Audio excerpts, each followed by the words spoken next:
Uranus is hiding something big. Here's what we just found out.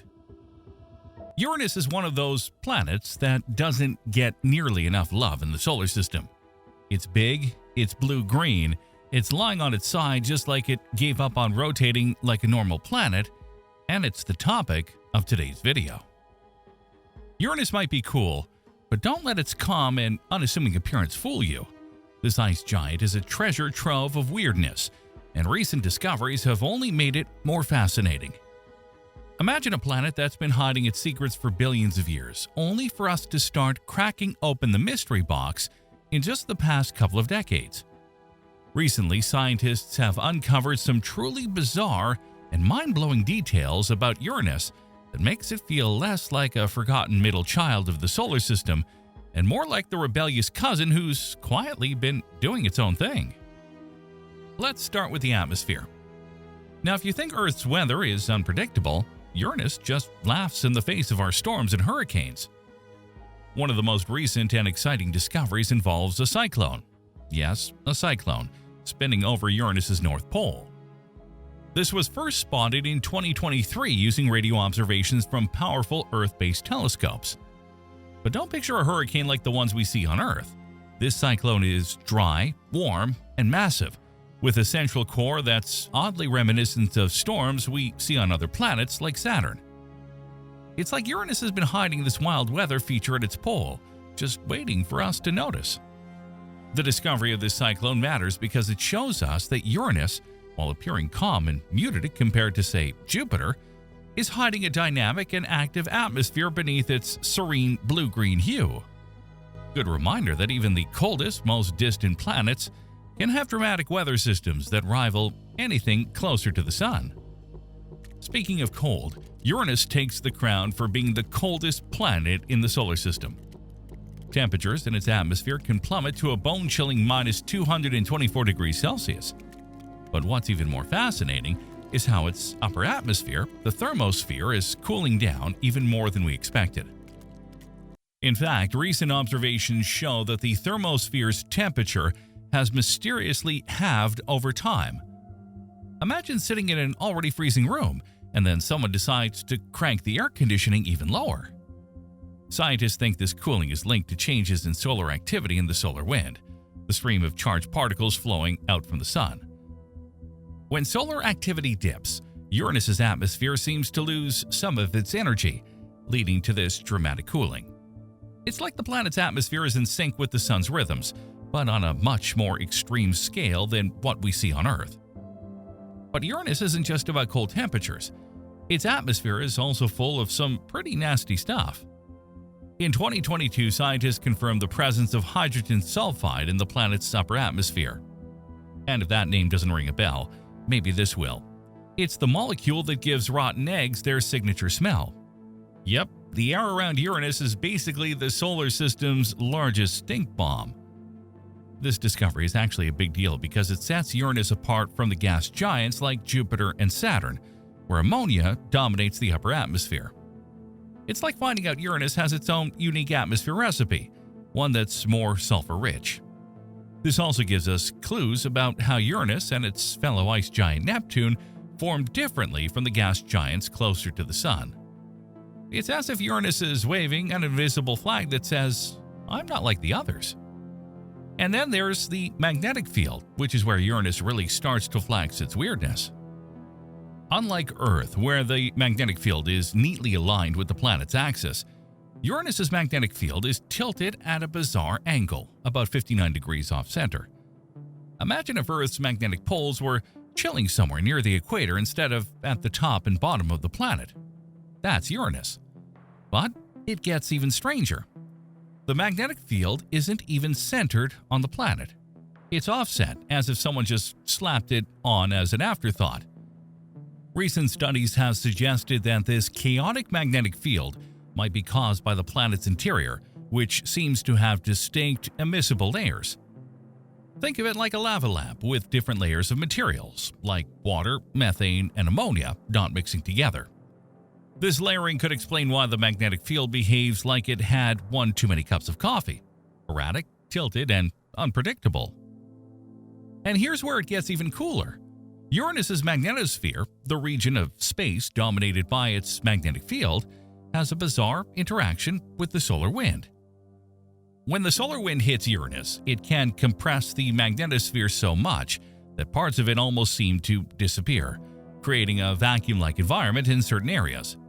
Recent studies taking another look at Voyager 2's flyby data have highlighted how this unique interaction could lead to bursts of high-energy particles around the planet. It's like Uranus has its own little radiation factory, powered by the sun's charged particles. These bursts might even contribute to the planet's faint auroras, which are nothing like the dazzling northern lights we see on Earth, but are still a beautiful reminder of the planet's connection to the sun. What's fascinating about all of this is how these discoveries keep painting Uranus as a planet of extremes and contradictions. On the surface, it looks placid, serene, and almost boring, a pale blue dot floating at the edge of the solar system. But beneath that calm exterior, it's a planet of intense weather, strange chemistry, and magnetic chaos. It's like finding out the quietest kid in the room is secretly living the most interesting life. And the best part is, these discoveries are just the beginning. Uranus still has so many secrets waiting to be uncovered, mysteries that could refine not just how we see this ice giant, but how we understand the entire class of planets it belongs to. One of the most fascinating aspects of Uranus is how it challenges the very idea of what a planet should be. It's like Uranus took the rule book for planetary behavior and decided to throw it straight out the window, or more accurately, tilt it 98 degrees. And no, this isn't just a quirky fact. This extreme tilt defines nearly everything about Uranus, from its seasons to its weather patterns to how it interacts with the sun and the rest of the solar system. Recent research has only deepened the mystery, with new discoveries showing just how much this planet thrives on being a cosmic outlier. Let's talk seasons. Here on Earth, we're used to the idea of seasons being caused by a slight axial tilt, 23.5 degrees to be exact, which gently shifts the amount of sunlight each hemisphere receives throughout the year. But Uranus laughs at our mild little seasonal changes. Its 98-degree tilt means it's essentially rolling on its side as it orbits the sun. For context, imagine if Earth were lying on its side so that the North Pole pointed directly at the sun for half the year. That's Uranus. Each pole gets 21 years of continuous sunlight, followed by 21 years of darkness. It's like living in the Arctic Circle on steroids. I hope you got room for more weird, because here's a few more servings for you. Recent studies have revealed that this extreme tilt creates some of the most bizarre and unpredictable weather patterns in the solar system. For instance, during the long polar day, the atmosphere at the sunlit pole heats up, creating massive shifts in wind patterns that sweep across the entire planet. But because Uranus takes 84 years to complete one orbit around the sun, these changes happen at a pace that's hard to comprehend. Scientists have observed storm systems appearing and disappearing over the course of decades, like slow-motion tempests playing out on a planetary scale. And speaking of storms, Uranus has recently been spotted with dark spots, large, oval-shaped cloud systems similar to Neptune's famous Great Dark Spot.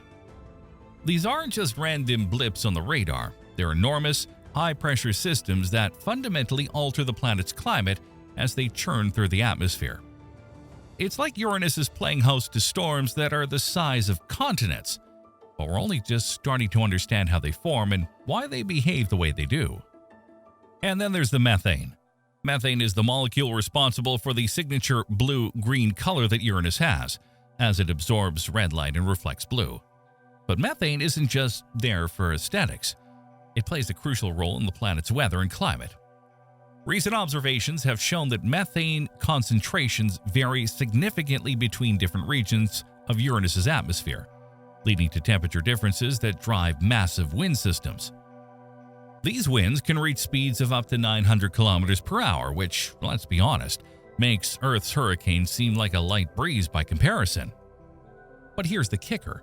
Researchers still don't fully understand why these winds are so strong or what's driving them. Is it the planet's internal heat, its peculiar magnetic field, or is there something else at play that we haven't figured out yet? And that brings us to a bigger question, one that stirs up debate among scientists and could definitely spark some controversy. What if Uranus's extreme tilt wasn't always there? What if something catastrophic knocked the planet onto its side billions of years ago? The leading theory is that Uranus was struck by a massive object, something at least twice the size of Earth, during the early days of the solar system. This collision would have not only tilted the planet, but also disrupted its interior, potentially creating the layered structure we see today. But here's the twist. Some researchers argue that Uranus might have formed with its tilt already in place without a giant impact. This idea challenges the traditional narrative of violent planetary formation and suggests that Uranus could be the product of more subtle, long-term processes. So what do you think? Was Uranus the victim of a colossal cosmic accident, or did it quietly evolve into the sideways oddball we see today? Let us know in the comments. This is a debate where everyone seems to have a different take, and I'd love to hear yours. While you're mulling over that question, let's zoom out a bit and talk about how Uranus fits into the larger picture of planetary science. One of the coolest things about studying Uranus is how it helps us understand exoplanets, those planets orbiting stars outside our solar system. A huge number of exoplanets discovered so far are classified as ice giants, similar in size and composition to Uranus and Neptune. But here's the catch. We know shockingly little about ice giants. Compared to the gas giants, Jupiter and Saturn, or even rocky planets like Earth and Mars, ice giants have been largely ignored by space exploration. Uranus in particular has only been visited once by Voyager 2 in 1986, and even that was just a quick flyby. It's like reading one chapter of a book and then trying to guess the entire plot. Recent discoveries, however, are starting to fill in some of the gaps. For instance, Uranus's magnetic field is a complete enigma. Unlike the magnetic fields of Earth or Jupiter, which are relatively well aligned with their rotational axes, Uranus's magnetic field is widely tilted and offset, as if someone took a regular magnetic field and gave it a good shake. This lopsided magnetic field creates an equally bizarre magnetosphere, which interacts with the solar wind in ways we're only beginning to understand. For example, researchers have found that Uranus's magnetosphere periodically opens and closes like a door swinging in the wind. This phenomena, known as magnetic reconnection, allows charged particles from the Sun to flood into the magnetosphere, potentially contributing to the faint auroras observed on the planet. It's a dynamic, almost chaotic system that defies easy explanation. And then there are Uranus's rings. Yes, Uranus has rings, and they're much darker and more subtle than Saturn's famous bands. But recent observations using advanced telescopes have revealed incredible details about these rings, including their composition and structure. In 2023, the James Webb Space Telescope captured some of the clearest images yet of Uranus's rings, showing that they're made of surprisingly large particles, possibly chunks of ice and rock. These rings are also shepherded by tiny moons, which act like cosmic gatekeepers, keeping the ring particles from drifting away. It's a delicate balance, almost like a dance, and one that raises intriguing questions about how these rings formed in the first place.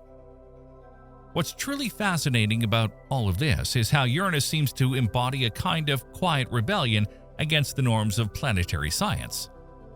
It's not just a cold, distant planet.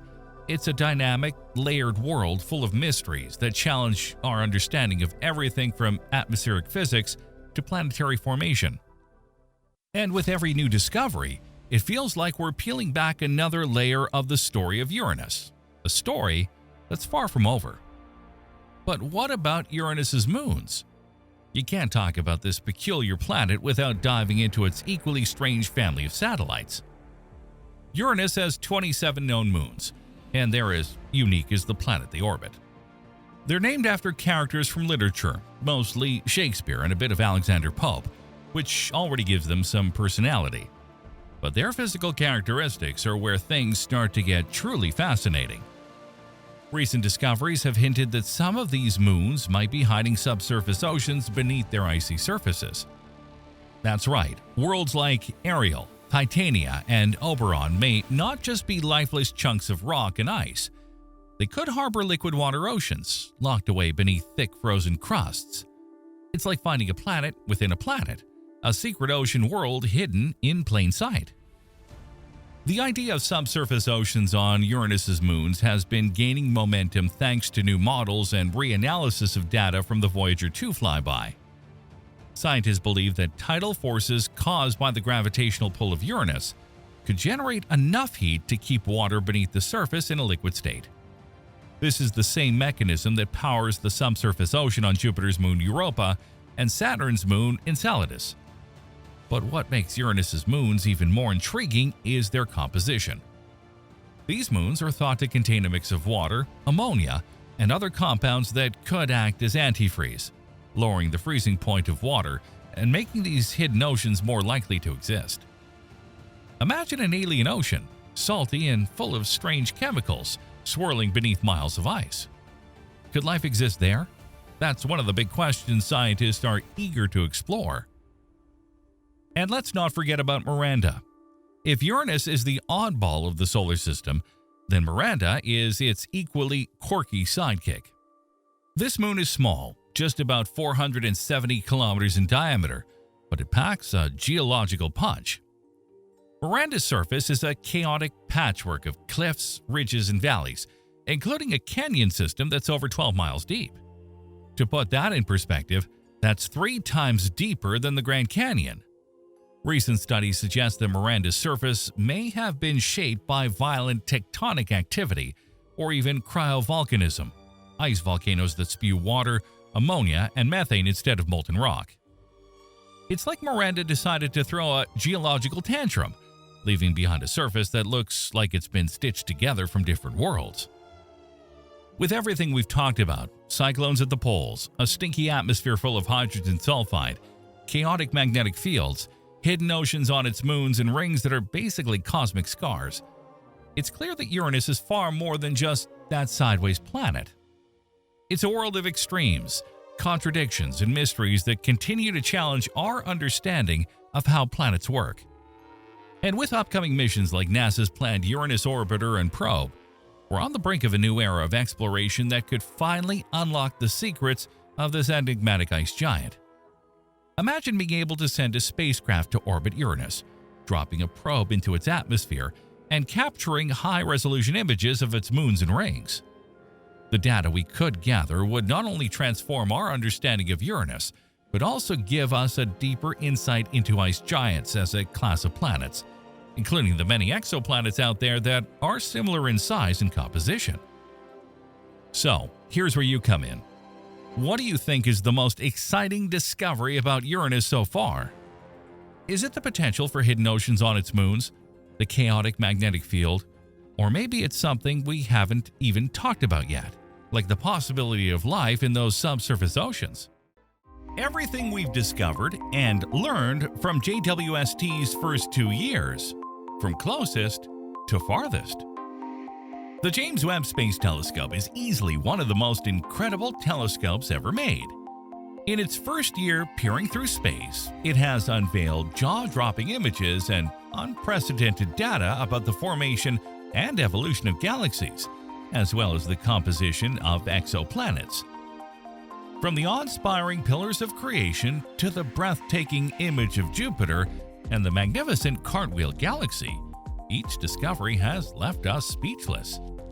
But what's even more astonishing is that in its second year, this $10 billion spacefaring telescope has revealed several secrets we never thought we'd uncover, from our galaxy to the edge of the observable universe. Jupiter's moons. Last year was amazing, with that historic first look at Jupiter, Uranus, Neptune, and Mars through Webb's incredible lenses. But this year has been more about the steady stream of data and cool new discoveries rather than those jaw-dropping visuals. First up, let's dive into the fascinating moons of Jupiter. This is Ganymede, Jupiter's largest moon and the biggest in our entire solar system. Scientists have long been curious about the possibility of geysers spewing material from Ganymede's interior out into space. To unravel these mysteries, they recently pointed the powerful James Webb Space Telescope at Ganymede, searching for signs of hydrogen peroxide blasting off its surface. This hydrogen peroxide phenomena is triggered by charged particles, some trapped by Jupiter's mighty magnetosphere, others from the Sun's solar wind, slamming into Ganymede's surface. These collisions break apart surface molecules, creating those clouds of hydrogen peroxide we've detected. By mapping the concentrations of this hydrogen peroxide, astronomers have been able to measure the interaction between Ganymede and the various charged particles in its environment. Next, the James Webb Telescope set its sights on Io, the most volcanic moon in the solar system. With its fiery volcanic activity, Io is a true spectacle. Webb measured concentrations of sulfur dioxide erupting from specific volcanoes on Io's surface. When these measurements are paired with images from the Juno spacecraft, scientists gain a comprehensive understanding of Io's dynamic interactions with its surroundings. Then, Webb turned its gaze to Europa, one of the solar system's most intriguing moons. Europa, another large icy moon, harbors a liquid water ocean beneath its frozen shell. A major question for astronomers is how this ocean interacts with the icy crust and how much of this interaction vents into space. Webb's observations revealed concentrations of carbon dioxide in specific regions of Europa. The presence of carbon dioxide on Europa's surface is puzzling, as it should be blown away due to the lack of atmosphere. This implies a replenishing source of carbon dioxide, hinting at potential geysers on Europa. Could it be European space whales exhaling carbon dioxide into space? Probably not, but this discovery adds another layer of intrigue to the potential for geysers on Europa. Although Webb didn't detect any geyser plumes, these findings offer valuable insights and fuel further curiosity about the mysterious moons of Jupiter. The next discovery is truly fascinating. Take a look. Uranus's faintest ring. Let's journey farther out into the solar system to the icy giant Uranus. In the first year, we were treated to an incredible image of Uranus taken by the James Webb Space Telescope, a favorite for many. Now we have an even more spectacular image, likely the best planetary image captured by Webb in its second year of operation. You're seeing Uranus tilted completely on its side, providing a unique view down one of its poles. The planet's rings are visible face on, but what's truly remarkable about this new image is the visibility of the faint, diffuse Z ring, which wasn't seen in the earlier image. Capturing images of Uranus is quite challenging due to its rapid rotation, only 17 hours for a full spin. Initially, astronomers were unsure if Webb could handle imaging such fast-moving objects within our solar system. However, these 2 past years have proven Webb's capability, as it successfully captured images of rapidly rotating planets like Mars, Jupiter, Saturn, and of course Uranus. These stunning images highlight Webb's extraordinary achievements in our solar system. Beyond these visual wonders, Webb has made numerous significant scientific discoveries, including observations of Kuiper Belt objects, asteroids, and active asteroids. While many fantastic images were taken this year, we will show you what we consider the very best. Exoplanets. Most exoplanets are detected using indirect methods, such as the transit method or the radical velocity method. But with the James Webb Telescope, we get a more fascinating and nuanced understanding of these exotic planetary systems. By watching as a planet passes in front of its star, Webb can focus on the light coming from the planet's atmosphere, which will tell us what it's made of and if it has weather patterns.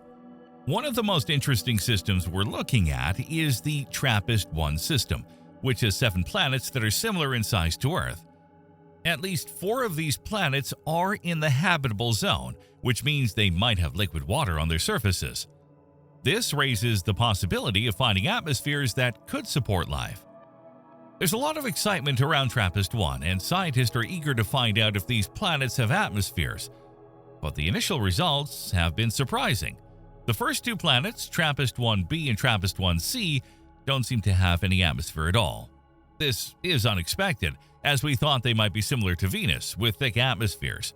Instead, they're more like Mercury or the Moon, with no atmospheres to speak of. The intense radiation and solar flares from the star are probably responsible for stripping these planets of their atmospheres. So, we're now focusing on the other planets in the system. Webb has collected data on TRAPPIST-1d and the others, but we haven't heard any announcements about whether they have atmospheres or not. Most scientists think that these planets orbiting small, cool stars like TRAPPIST-1 are likely to have their atmospheres blown away by the intense solar flares. While Webb is a powerful tool, it might not be able to detect the presence of atmospheres on these planets. We'll have to wait and see and possibly rely on future telescopes like the Habitable Worlds Observatory to image Earth-like planets orbiting Sun-like stars and measure their atmospheres. An exomoon around a brown dwarf. Let's take a journey a bit further into the cosmos to explore the fascinating world of brown dwarfs. These mysterious objects are often described as failed stars because they lack the mass required to sustain hydrogen fusion in their cores. These celestial objects exist between the boundary of planets and stars. One of the most intriguing questions astronomers are currently grappling with is whether there are moons orbiting around exoplanets. Here in our solar system, moons are abundant, but we have yet to discover an exomoon, a moon orbiting an exoplanet. However, this year David Kipping and his team are on the hunt for these elusive exomoons. We might have to wait for a future update on their findings, so stay tuned for that. Recently, we received a tantalizing hint of an exomoon orbiting a brown dwarf thanks to the James Webb Space Telescope. While observing a brown dwarf, James Webb made the surprising discovery of methane in its atmosphere. This was unexpected because methane typically shouldn't be present in the atmosphere of a brown dwarf. This discovery suggests some kind of temperature inversion where something is heating the exterior of the brown dwarf, allowing methane to appear in the upper atmosphere. But that's not all. The brown dwarf also exhibits auroras, much like the northern and southern lights we see on Earth. On Earth, auroras occur when charged particles from the solar wind interact with our planet's magnetosphere, creating beautiful displays of light. However, the brown dwarf doesn't have a partner star to supply such solar wind. This implies that the brown dwarf must be generating these auroras internally. Here's where it gets even more intriguing. There's a theory that if a moon were orbiting a brown dwarf, it could pass through the brown dwarf's magnetosphere and generate auroras. This could potentially be the first indirect evidence of a moon orbiting a brown dwarf. So, thanks to the James Webb Space Telescope, we might be on the verge of discovering something incredible: the first exomoon orbiting a brown dwarf. It's a discovery that could change our understanding of these cosmic bodies and the moons that may orbit them. The first Hycean world. When we think about planets, we often focus on the habitable zone, the region around a star where liquid water can exist on an exoplanet's surface. However, in recent years, a new type of planet has been proposed: Hycean worlds. These planets have a thick hydrogen atmosphere surrounding a liquid water surface, combining hydrogen and ocean, hence the name Hycean. A thick hydrogen atmosphere acts as an insulator, allowing liquid water to exist on the planet's surface. This means that the traditional concept of the habitable zone is no longer applicable. Hycean worlds can have liquid water on their surfaces, even if they are much closer or farther from their star than traditional habitable zone planets. One of the most promising candidates for a Hycean world is K2-18b, located about 120 light-years from Earth. This massive planet is roughly 3 times the size of Earth. Thanks to the James Webb Space Telescope, astronomers have detected the presence of both methane and carbon dioxide in K2-18b's atmosphere. These findings suggest that K2-18b might be one of these Hycean worlds. Additionally, astronomers have detected a faint signal of dimethyl sulfide, DMS, in the atmosphere. On Earth, DMS is almost exclusively produced by life, particularly by phytoplankton. This raises the intriguing possibility that K2-18b could be a water world with giant blooms of phytoplankton producing DMS. However, confirming the presence of life is not straightforward. To detect such a clear signal of DMS in K2-18b's atmosphere, the concentration would need to be about 20 times higher than what we see on Earth. The problem is that the signals for methane and DMS overlap. This means that the detected DMS signal could be an error caused by the stronger methane signal. Moreover, there are other possible explanations for K2-18b's atmospheric composition that have nothing to do with water or life. Another team of astronomers analyzed the data and proposed that K2-18b might be a world covered in lava. They based this hypothesis on the absence of ammonia in the planet's atmosphere. If K2-18b were a water world, they would expect to see ammonia alongside methane and DMS. The lack of ammonia suggests that K2-18b might instead be a rocky world covered by lava. Earlier this year, there was a flurry of excitement with several channels claiming that life had been found on K2-18b. However, these claims are premature. While the detection of DMS is intriguing, it is not definitive proof of life. The possibility remains that the signal could be a false positive, or that other non-biological processes could produce the observed atmospheric chemicals. As research continues, astronomers are working to refine their observations and analyses to determine the true nature of K2-18b. Whether it is a Hycean world with potential signs of life or a rocky lava planet, it remains a fascinating subject of study. Future observations and missions will provide more data to help unravel the mysteries of this distant world. So, keep your fingers crossed and stay tuned as we will explore new updates in future videos. Methane in an exoplanet atmosphere. Let's explore a Jupiter-like planet called WST-80b, which is located in a distant part of the galaxy. Unlike hot Jupiters that orbit very close to their star, WST-80b is more like a warm Jupiter with a surface temperature of around 550 degrees Celsius.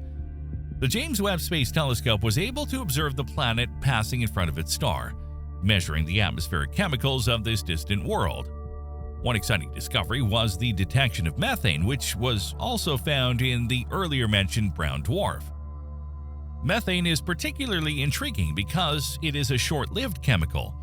On Earth, most atmospheric methane is produced by life, including rotting vegetation and various bacteria. However, there are also inorganic ways to generate methane, such as volcanic activity. Take, for instance, Titan, a moon of Saturn, which has lakes of liquid methane, with methane rain. Despite this, the methane on Titan was likely created through some kind of inorganic process. What will be more interesting is to study how the presence of methane interacts with other chemicals in the atmosphere, such as carbon dioxide, carbon monoxide, and water vapor. By observing the interplay of these chemicals in the atmosphere, it may be possible in the future to determine whether there is life on a distant exoplanet. Weather patterns on an exoplanet.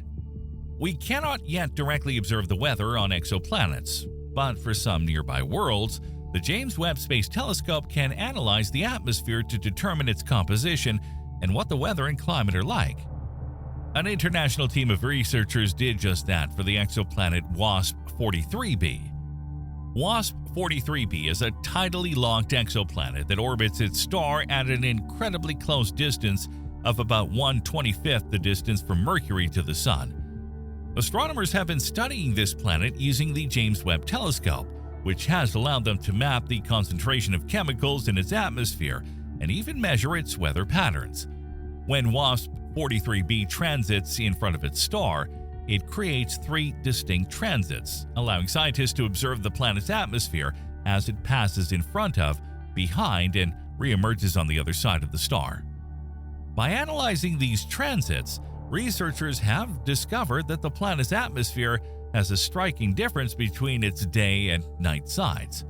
The night side, which faces away from the star, is covered in clouds, while the day side, which faces the star, has clear skies. Furthermore, the planet's atmosphere is characterized by enormous equatorial winds that blow at an astonishing 8,000 kilometers per hour, distributing material from the day side to the night side. This unique weather pattern has significant implications for our understanding of tidally locked planets, including those that orbit red dwarf stars, which are similar to the TRAPPIST-1 planets. Although we don't yet know if the TRAPPIST-1 planets have atmospheres, studying the weather patterns of WST-43b provides valuable insights into how they might behave. As the James Webb Telescope continues to explore the atmospheres of exoplanets, we may uncover more secrets about the weather patterns of these distant worlds and their potential for supporting life. But now, get ready for one of the most remarkable discoveries so far: water delivery to new planets. One of the oldest mysteries in planetary science is the origin of Earth's water. Given its proximity to the Sun, it's unlikely that water could have survived on the planet's surface without the protective shield of the atmosphere and magnetosphere, which defend against solar wind and radiation. In the early days of Earth, when these defenses were absent, any surface water would have evaporated and escaped into space. Therefore, scientists have long believed that water must have been delivered to our planet at a later stage. But where did this water come from? One compelling theory is that comets from the outer solar system, possibly originating from Kuiper Belt objects or icy particles closer to the inner solar system, gradually accumulated on Earth. Recently, the James Webb Space Telescope has provided groundbreaking evidence to support this theory. Observing a distant star system, the telescope detected water particles drifting from a distance comparable to Neptune's orbit towards the inner part of the system. This phenomenon mirrors the icy pebble drift theory, a leading explanation for how planetary systems obtain their water. The James Webb Space Telescope's observations offer a glimpse into the exoplanetary system, where water is being delivered to its inner regions, providing crucial evidence for this theory. A planet with clouds made of sand.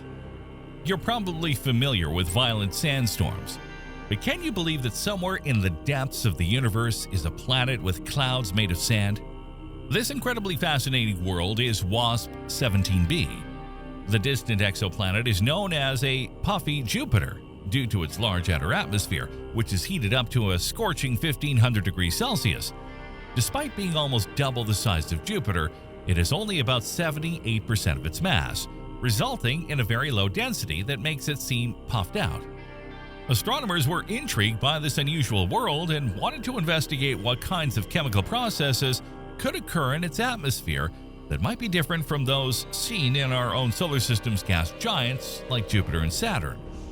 During their research, they made a surprising discovery: aerosols in the atmosphere of WST-17b, similar to those found on Earth, but with a twist. These aerosols are composed of quartz or sand. The presence of sand clouds on WST-17b is puzzling, as it requires the crystallization of silicon oxide, which typically occurs when molten liquid silicon oxide cools down. However, the temperatures on this exoplanet are so hot that it's difficult to understand how quartz could form. Instead, it appears that WST-17b has found a way to force silicon oxide into crystals under high pressure and high temperature, creating the sand that makes up its clouds. Rogue planets in the Orion Nebula. These could probably be some of the most fascinating discoveries made by the James Webb Space Telescope in its second year. This $10 billion telescope has spotted hundreds of rogue planets in the Orion Nebula, also known as free-floating planets. Although the Hubble Space Telescope identified a few of these several decades ago, Webb's advanced infrared capabilities have revealed many more of these cooler objects, which emit infrared radiation. Webb has identified 540 such free-floating planets in the Orion Nebula, some even smaller than Saturn. Remarkably, 42 of these objects are in orbit around each other, now termed Jupiter Mass Binary Objects or JUMBOs. This discovery raises many questions about their formation. Imagine a rogue planet like Jupiter floating through space. Did it form in an existing planetary system and get ejected? Or did it form independently from a small amount of gas and dust? If it's the former, how do we explain 42 of them forming binary pairs? Were they ejected together, or did two individual rogue planets somehow find each other and begin orbiting?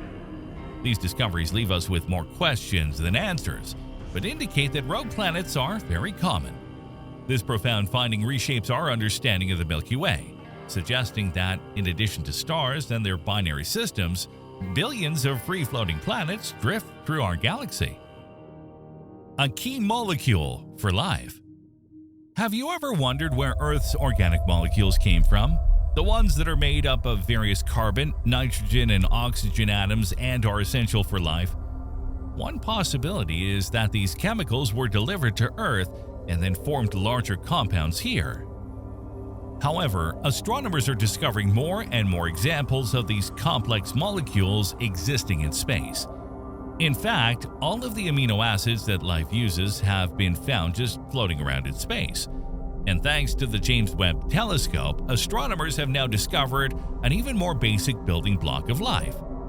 This molecule, called methylcation CH3+, was found in the Orion Nebula, the same place where many free-floating exoplanets have been discovered. It's been theorized for a long time that this molecule exists in space, but it had never been observed before. It's been tricky to find because it chemically wants to bind with other atoms like carbon. Interestingly, this molecule was found in a region that has a tremendous amount of ultraviolet radiation, which was thought to break these molecules apart. However, it seems that this radiation is actually replenishing the reserves of CH3+, which can then form into more complex organic molecule compounds. So, it's possible that we found the source of the organic molecules that were delivered to Earth. In fact, it's starting to seem like the molecules for life formed long before our planet itself formed. Protoplanetary disks in the Lobster Nebula. Now, we are traveling to the Lobster Nebula, also known as NGC 6537, a dense region of space where stars are actively forming. With hundreds of thousands of new stars in the making, there is an abundance of mass and material. As a result, astronomers have observed a greater number of larger stars, classified as OB stars. One question astronomers have is whether these massive hot stars can have protoplanetary disks and potentially form planets. Thanks to the James Webb Telescope, we now have the answer. By analyzing the regions around these big hot stars, the telescope was able to detect the signal of planetary disks, even in such young stars. In fact, the presence of water and habitable zones was confirmed, indicating that planets could indeed exist in these regions. These findings suggest that even the largest and hottest stars are likely to have planets and potentially even habitable zones. This discovery has significant implications for our understanding of the universe and the possibility of life beyond Earth. Herbig-Haro 4647. Now let's turn our attention to a pair of newly forming stars, Herbig-Haro 46 and 47. These two young stars orbit each other and will eventually become a binary pair. They're embedded in a shared cloud of gas and dust, drawing in material as they interact with each other and the larger gas cloud. This interaction results in unusual outflows emanating from the two stars. When you look at an image of this region, you're observing what's called a Bok globule. In visible light, this would appear as a black cloud, as the dust blocks the starlight. However, with the James Webb Space Telescope's infrared capabilities, we can see through the obscuring gas and dust to observe the area where the stars are gathering material. Over time, these stars will continue to accumulate additional material. Eventually, their powerful stellar winds will blow away the remaining gas and dust, leaving two stars orbiting each other. However, this process will take millions of years to complete. The most distant active supermassive black hole. There's a fascinating phenomenon at the heart of most galaxies. Astronomers believe there's a supermassive black hole in the center. These black holes are usually dormant, but when they're fed material, they spring to life. They build up enormous secretion disks, and their magnetic fields create jets of material that blast out of the galaxy's core. When these jets are directed towards us, we call the phenomena a quasar. However, there's a whole family of active galaxies, including Seyfert galaxies, blazars, and quasars, all showcasing these quasar jets at different angles. Quasars are exceptionally bright, outshining the rest of their host galaxies. As a result, at vast cosmic distances, we often only see the quasar and not the galaxy itself. Astronomers have now found what they believe is the most distant quasar yet, which emits light from when the universe was only 570 million years old. This quasar is an incredible 9 million times more massive than the Sun, double the mass of the black hole at the center of our own Milky Way. But what's even more intriguing is that this quasar, discovered using James Webb's observations, is just one of many.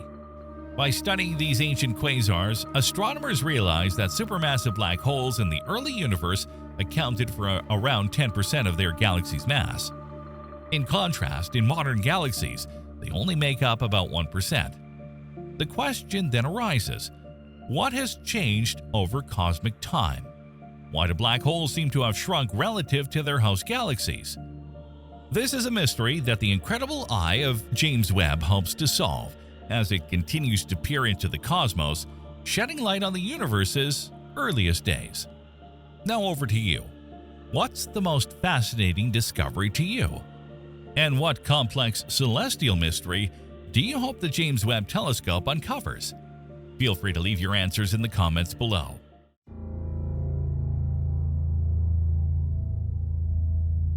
NASA has uncovered a groundbreaking discovery, a massive subsurface reserve of liquid water on Mars.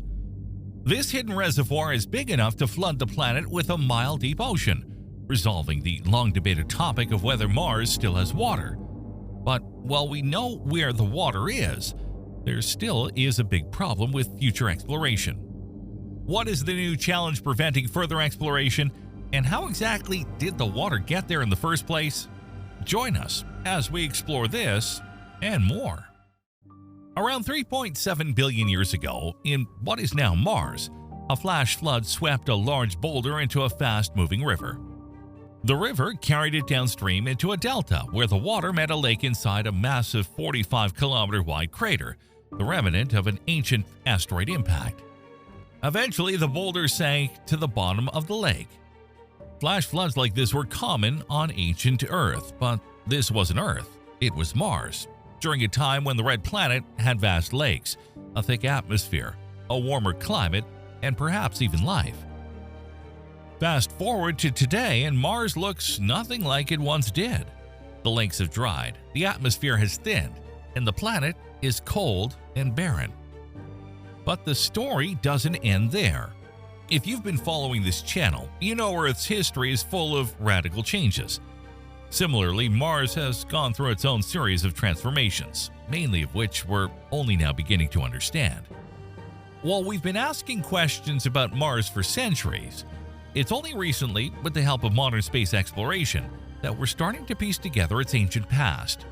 The hunt for water is over. Mars had it. Now the focus shifts to a bigger question. Could life have ever existed on the red planet? This question can be easily answered if we have access to the water trapped on the red planet. But why can't we explore it? Keep watching, as we will explore that in detail in this video. Before we dive into these fascinating details, let's first establish some important context. The red planet has fascinated humanity for centuries. It's a world that seems both familiar and alien at the same time. A planet with landscapes reminiscent of our deserts, canyons, and valleys, yet wrapped in an atmosphere far too thin to support life as we know it. To put it in perspective, if you stood on Mars today, you'd need a spacesuit to survive the planet's thin atmosphere, which is mostly carbon dioxide. Mars is the fourth planet from the Sun, sitting just beyond Earth in the solar system. It's roughly half the size of our planet, with a diameter of 6,779 kilometers, compared to Earth's 12,742 kilometers. Yet despite its smaller size, Mars is home to some of the most awe-inspiring geological features in the solar system. Olympus Mons, for example, is the tallest volcano in the solar system, towering 21 kilometers above the Martian surface, almost 3 times the height of Mount Everest. Then there's Valles Marineris, a canyon system that stretches over 4,000 kilometers, making it 10 times longer than the Earth's Grand Canyon. Before the recent discovery, scientists were certain that the prehistoric water-filled environment of Mars had conditions that could have been suitable for life. This theory is backed by multiple lines of evidence. One proof is the past presence of liquid water on Mars. The uncanny similarity between the valley networks and outflow channels of Mars and those on Earth implies that water once flowed freely on the Martian surface, carving out channels and leaving behind sediment deposits. Also, the presence of hydrated minerals such as clays, sulfates, and certain types of salts provides strong evidence that water once existed on Mars. These minerals, which can only form in the presence of water, have been detected by orbiters and rovers. Furthermore, Martian rovers have discovered sedimentary rock formations on the planet, similar to those formed by water processes on Earth. These layered rocks often display features like cross-bedding and ripple marks, which are characteristic of water flowing over a surface. However, around 3 to 4 billion years ago, Mars experienced a series of catastrophic events that altered its history. The collapse of its magnetic field was the starting point of this transformation. Unlike Earth, Mars lost its global magnetic field relatively early in its history, leaving its atmosphere vulnerable to the solar wind. As the planet's core cooled, the dynamo effect weakened, leading to the loss of the magnetic field. Without the protective shield of the magnetic field, the solar wind stripped away much of the atmosphere of Mars, causing the atmospheric pressure to drop significantly. As the atmosphere thinned, it became increasingly difficult for liquid water to exist on the surface. Water that might have once been present in liquid form began to evaporate and escape into space, leading to a sharp drop in temperature. Mars transitioned from a warm and wet environment to the cold, dry world we see today. Any remaining liquid water froze, becoming surface ice or permafrost hidden beneath the surface. But this raises an intriguing question. Where is the rest of the water hiding on Mars? Even after accounting for the water lost to space, Mars should still have a significant amount of water. The frozen water in the polar ice caps isn't nearly enough to account for it all. This mystery has sparked a new line of inquiry. Could the remaining water on Mars support life as we know it? Where is the hidden water on the Martian surface? The answer came from NASA's InSight lander, a revolutionary mission that aimed to study the internal structure of Mars. Unlike previous missions focused on surface details, InSight's goal was to delve deeper. Its primary mission was to examine the seismic activity of Mars, heat transfer, and internal composition by looking below the surface. During its 4-year mission, InSight recorded over 1,300 Mars quakes. These tremors resulted from meteor impacts and volcanic rumblings, generating seismic waves that geophysicists used to analyze the planet's interior. Embedded within these seismic signals was a surprising finding: a significant reservoir of liquid, potentially water. The technique used for this discovery is akin to methods scientists employ on Earth to explore our planet's inner structure. By studying how seismic waves behave as they move through different materials, seismologists can deduce the properties of those materials. To locate this hidden liquid on Mars, scientists use a mathematical model similar to those applied on Earth to map underground water sources and oil fields. The model revealed that the seismic data could be best explained by the presence of a layer of fractured igneous rock beneath the surface of Mars, with the cracks filled with liquid. Igneous rocks form from the cooling and solidification of molten material, either as magma beneath the Earth or lava on the surface. This process occurs in various environments, such as beneath volcanoes or as lava flows from volcanic eruptions. As these rocks cool, they can develop fractures and cracks. These fractures allow liquid to flow through and accumulate in the spaces between the cracks. Over time, processes like weathering can further widen these fractures, enabling even more liquid to enter and be stored within the rock. Now, let's discuss the big question on everyone's mind. Has NASA discovered water on the red planet? And what's the big problem of this discovery? After extensive research, a major discovery was eventually made by NASA. Scientists analyzing archived data from NASA's now-retired InSight lander found compelling evidence of a large underground reservoir on Mars, suggesting that the planet may still harbor liquid water. The InSight lander, which operated for 4 years in the Elysium Planitia region, collected seismic data that provided a window into the red planet's deep subsurface. In a recent paper published on August 12, 2024, Vashon Wright, Matthias Morsfeld, and Michael Manga explained that liquid water existed episodically on Mars, in rivers, lakes, oceans, and aquifers during the Noachian and Hesperian periods, over 3 billion years ago. However, Mars lost its ability to sustain stable bodies of liquid water on its surface after most of its atmosphere was stripped away during this time. The researchers suggest that the ancient surface water may have been absorbed into minerals, buried as ice, trapped in deep aquifers, or escaped into space. The exciting part of this discovery is that liquid water seems to exist on Mars today. However, there's a catch. This water is trapped within rocks located between 7 and 12 miles, 11.5 to 20 kilometers below the surface of the Martian crust. Accessing it would be an enormous challenge for future astronauts or potential Martian colonists, given the depth and the need for advanced technology to drill that far beneath the planet's surface. Geophysicists studied seismic waves collected by InSight's seismometer, which detected Mars quakes caused by meteor impacts and geological activity. By analyzing how these waves move through the planet's crust, they were able to infer the presence of liquid cracks and pores within the rocks. The technique used to make this discovery is similar to how geologists on Earth map underground aquifers and oil fields by studying how seismic waves behave when they pass through different types of materials.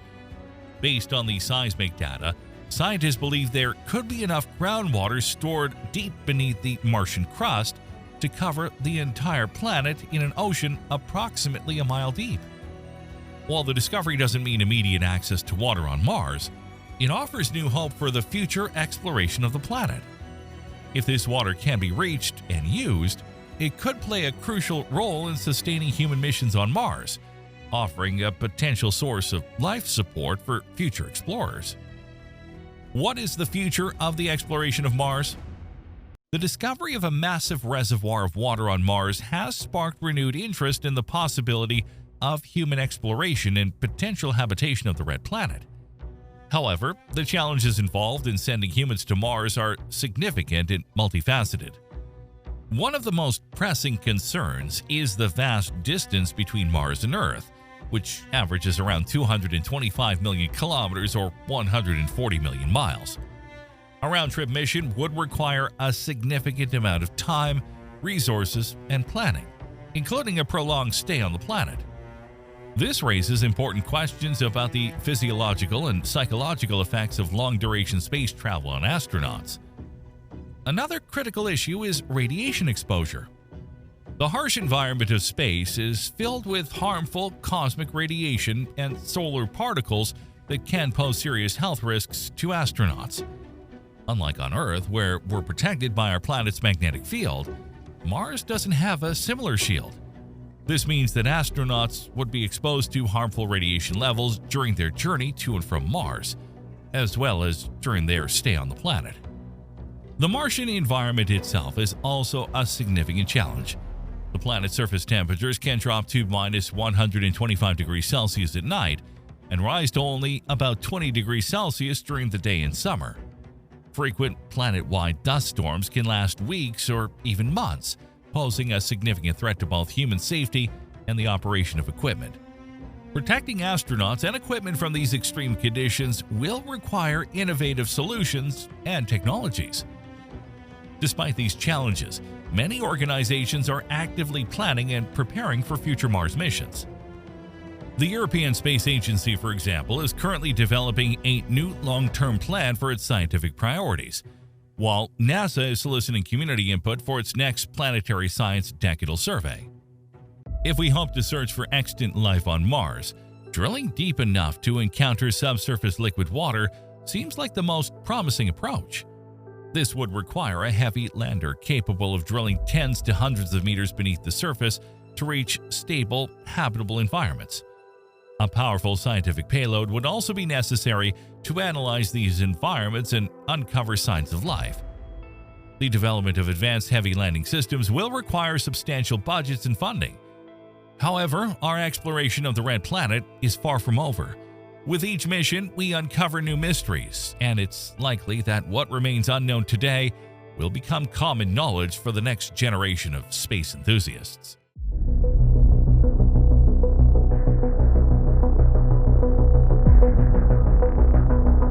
Welcome back to another thrilling episode. Today we're exploring one of the most intriguing questions of our time. Is there life on Mars? Buckle up, because the evidence is compelling, and it might just change everything we thought we knew about our neighboring planet. Mars has long captivated our imagination, appearing in countless science fiction stories as a potential second home. This fascination drives scientists and engineers to explore its mysteries, hoping to uncover signs of life. Stephen Hawking once said, "The idea that we are alone in the universe seems to me completely implausible and arrogant, considering the number of planets and stars that we know exist. It's extremely unlikely that we are the only form of evolved life." His words resonate as we delve into recent discoveries on Mars. NASA's Perseverance rover recently found a rock named Chayava Falls, which suggests it may have hosted microbial life billions of years ago. Discovered on July 21st in Nerev, this finding could be a game changer. The case for life on Mars. Let's start with the main argument. If life once flourished on ancient Mars, it's entirely possible that it still exists today. Why? Because the conditions that would typically eradicate life, extreme radiation, harsh temperatures, and lack of water, may not have been enough to wipe out microbial life that could be hiding just beneath the surface. Scientists believe that some forms of life could survive for millions of years in the Martian subsurface, shielded from the unforgiving environment above. Astrobiology, the study of the origin, evolution, and distribution of life in the universe, places a significant emphasis on the search for life on Mars. The Mars 2020 mission, which includes the Perseverance rover, is dedicated to this quest. Jezero Crater, Perseverance's landing site, was chosen for its astrobiological potential. Billions of years ago, Jezero hosted a lake during a time when Mars was warm, wet, and more Earth-like.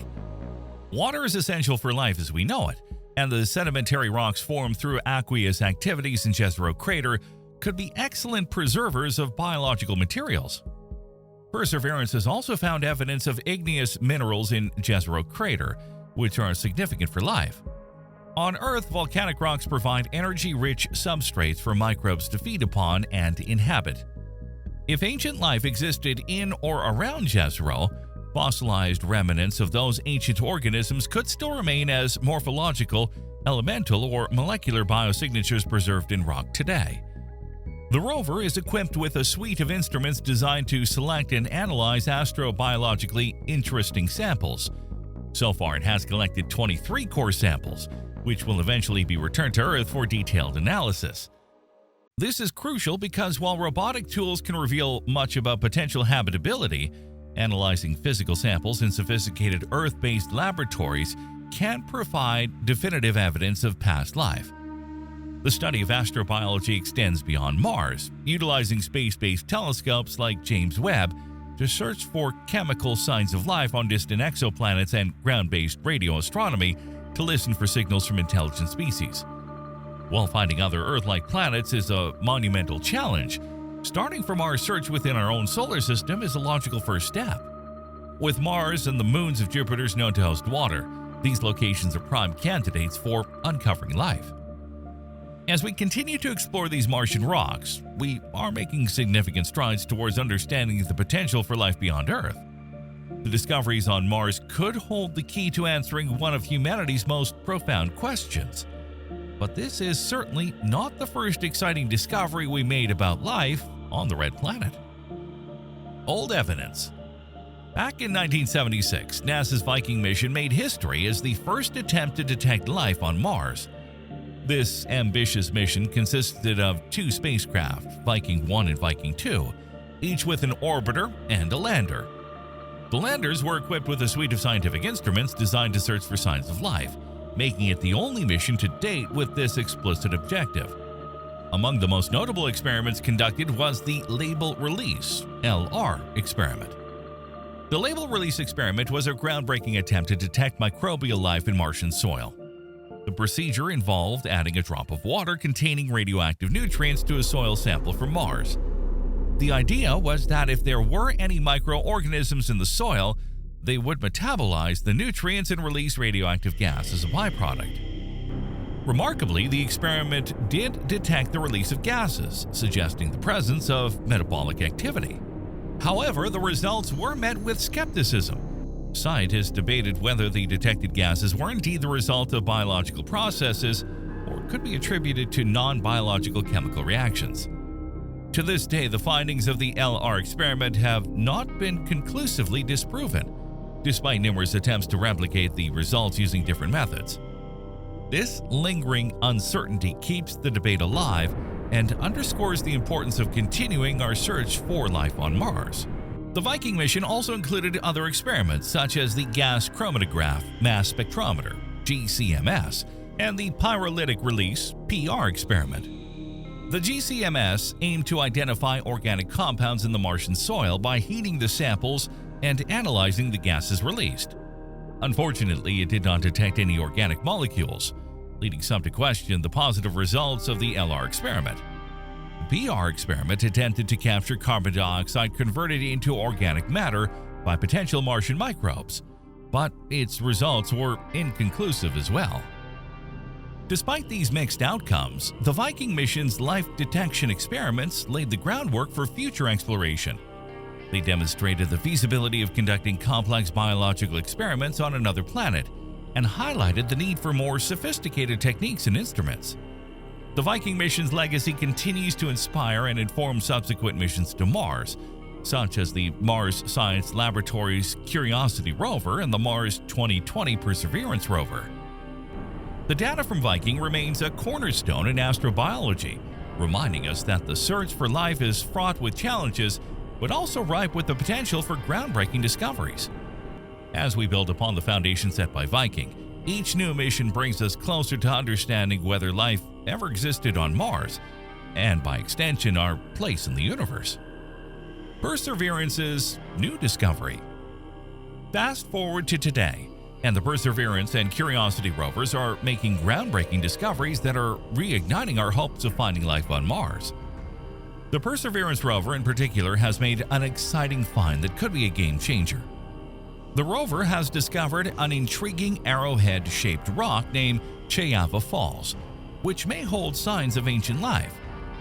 The rock, discovered on July 21st as Perseverance explored the northern edge of Uranus, an ancient river valley, contains chemical signatures and structures that could have been formed by microbial life billions of years ago when Mars was much wetter. Perseverance's instruments detected organic compounds within the rock, precursors to the chemistry of life as we know it. Winding through the rock are veins of calcium sulfate, suggesting that water once flowed through it, an essential ingredient for life. Adding to the excitement, the rover also found dozens of millimeter-sized splotches, each surrounded by a black ring resembling leopard spots. These rings contain iron and phosphate, which on Earth are often the result of microbe-led chemical reactions. David Flannery, an astrobiologist from the Queensland University of Technology and a member of the Perseverance science team, noted that these spots were a big surprise, explaining that on Earth, such features in rocks are often associated with the fossilized record of microbes living in the subsurface. This sentiment was echoed by Morgan Capel, a scientist on the Perseverance team who pointed out that these three elements had never been seen together on Mars before. Chayava Falls sits at the edge of a 400-meter-wide ancient river valley named Dormant.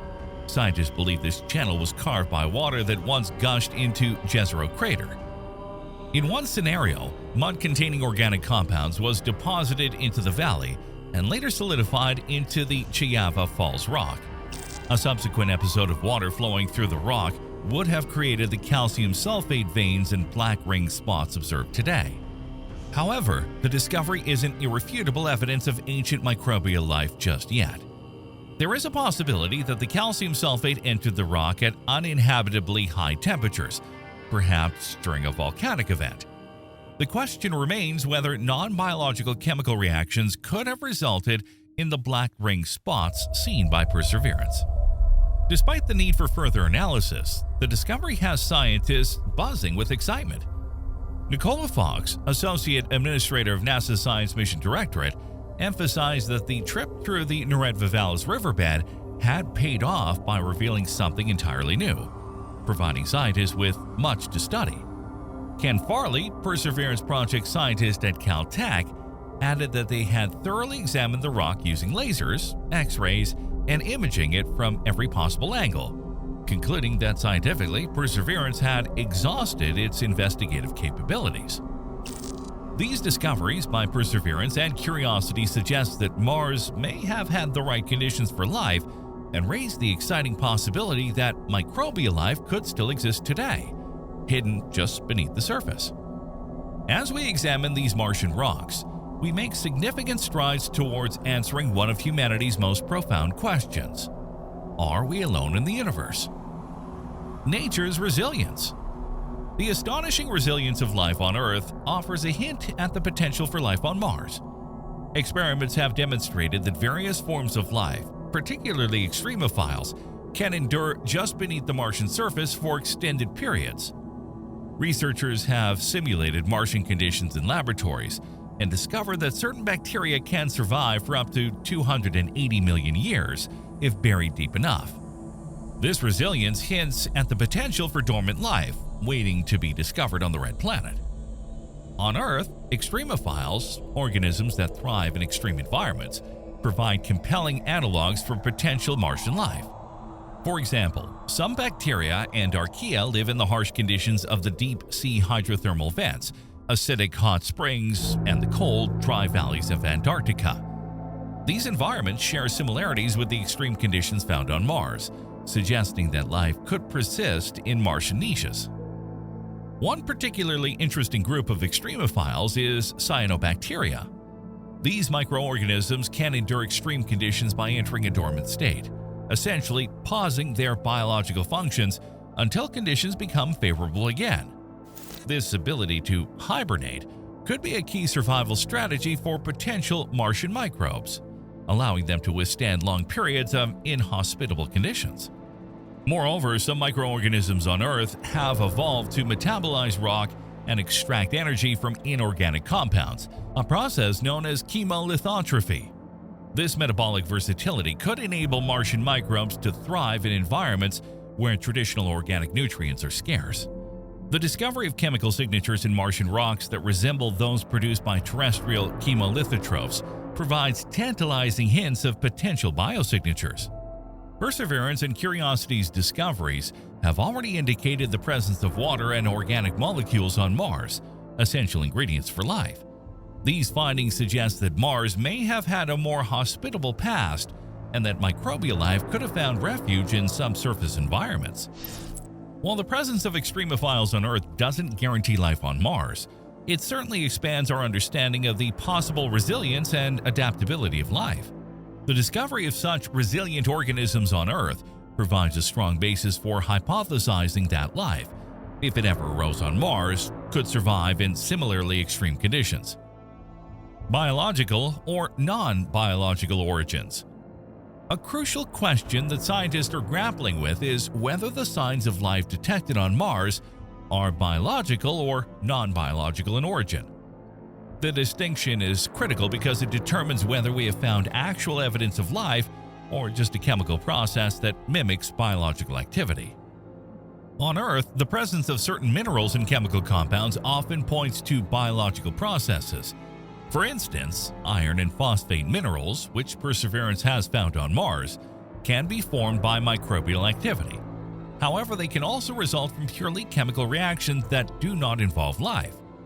This ambiguity necessitates a careful and thorough analysis of the Martian samples. One of the challenges in identifying biosignatures is that the harsh surface conditions of Mars can alter or destroy potential evidence of past life. Radiation from the sun, without the protection of a thick atmosphere, can break down organic molecules over time. This means that even if life once existed on Mars, finding unambiguous evidence of it is extremely difficult. To address this challenge, scientists are looking for complex organic molecules that are less likely to form through non-biological processes. For example, certain patterns of isotopic ratios in carbon compounds can indicate biological activity. Similarly, the presence of specific amino acids or lipids could suggest life, as these molecules are typically associated with living organisms. The Perseverance rover is equipped with advanced instruments to detect these potential biosignatures. The Sherlock instrument uses spectroscopic techniques to identify organic compounds and minerals that could be associated with life. Additionally, the Pixel, planetary instrument for X-ray lithochemistry tool, can analyze the elemental composition of rocks and soil at a microscopic scale, providing further clues about their formation. However, definitive proof of life on Mars will likely require more than just robotic exploration. This is where the Mars Sample Return mission comes into play. By bringing samples back to Earth, scientists can conduct detailed analyses in state-of-the-art laboratories using techniques that are too complex to perform on Mars. Mars Sample Return Mission. This is the goal of the Mars Sample Return Mission, a collaboration between NASA and the European Space Agency, ESA. This ambitious mission aims to collect samples from the Martian surface and return them to Earth by the early 2030s. The process begins with Perseverance, which is already hard at work collecting and caching samples. The rover's sample caching system carefully stores these samples in sealed tubes, ensuring they remain uncontaminated. Once a sufficient number of samples have been collected, the next phase of the mission will commence. The Mars Ascent Vehicle, MAV, will then launch the sample container into the orbit of Mars, where it will rendezvous with an ESA-provided Earth Return Orbiter. The Earth Return Orbiter will capture the sample container and begin the journey back to Earth.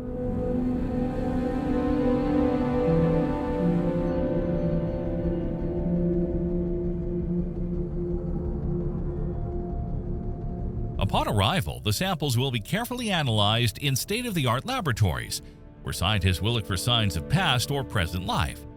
This will involve a battery of tests, including chemical, isotopic, and microscopic analyses, to search for biosignatures and determine the origins of any organic molecules found. Bringing Martian samples back to Earth will provide unparalleled opportunities for scientific discovery. It will allow scientists to use the full suite of analytical techniques available on Earth, which far surpasses the capabilities of current Mars rovers. This comprehensive analysis will help us understand fundamental questions about the habitability of Mars and the potential for life beyond Earth. The Mars Sample Return Mission represents a significant step forward in our quest to understand Mars. But think about the prospect of sending humans to Mars. Having humans on Mars would revolutionize our ability to conduct experiments directly on the red planet rocks and soils. Geologists and chemists, in particular, would be invaluable for this task. Their expertise in analyzing rock formations and chemical compositions could lead to groundbreaking discoveries that are not possible with robotic missions alone. Imagine a geologist examining rock formations in real time, or a chemist conducting complex experiments right on the Martian surface. The ability to adapt and respond to findings instantaneously would significantly enhance the scientific return. Moreover, human presence on Mars would allow for more extensive and diverse sample collection. While rovers are limited by their programming and mobility, humans could explore a wider range of terrains and collect samples from more varied geological contexts. This hands-on approach would provide a more comprehensive understanding of the history of Mars and its potential to support life. So, if you are a chemist or a geologist, don't despair. You might be exactly what NASA and other space agencies need as a future astronaut. The skills you could bring could be crucial in unraveling the mysteries of Mars and potentially discovering life on another planet. The journey to Mars is not just about technology and engineering. It's also about the brilliant minds that will interpret the data and make sense of what we find. As we continue to advance our capabilities and knowledge, the dream of humans setting foot on Mars becomes more tangible. The combined efforts of robotic missions and human exploration will undoubtedly pave the way for unprecedented scientific breakthroughs. As we eagerly await the return of Martian samples, we stand on the brink of potentially groundbreaking discoveries. The search for life on Mars is more than just a scientific endeavor. It's a journey that challenges our understanding of life itself and our place in the cosmos.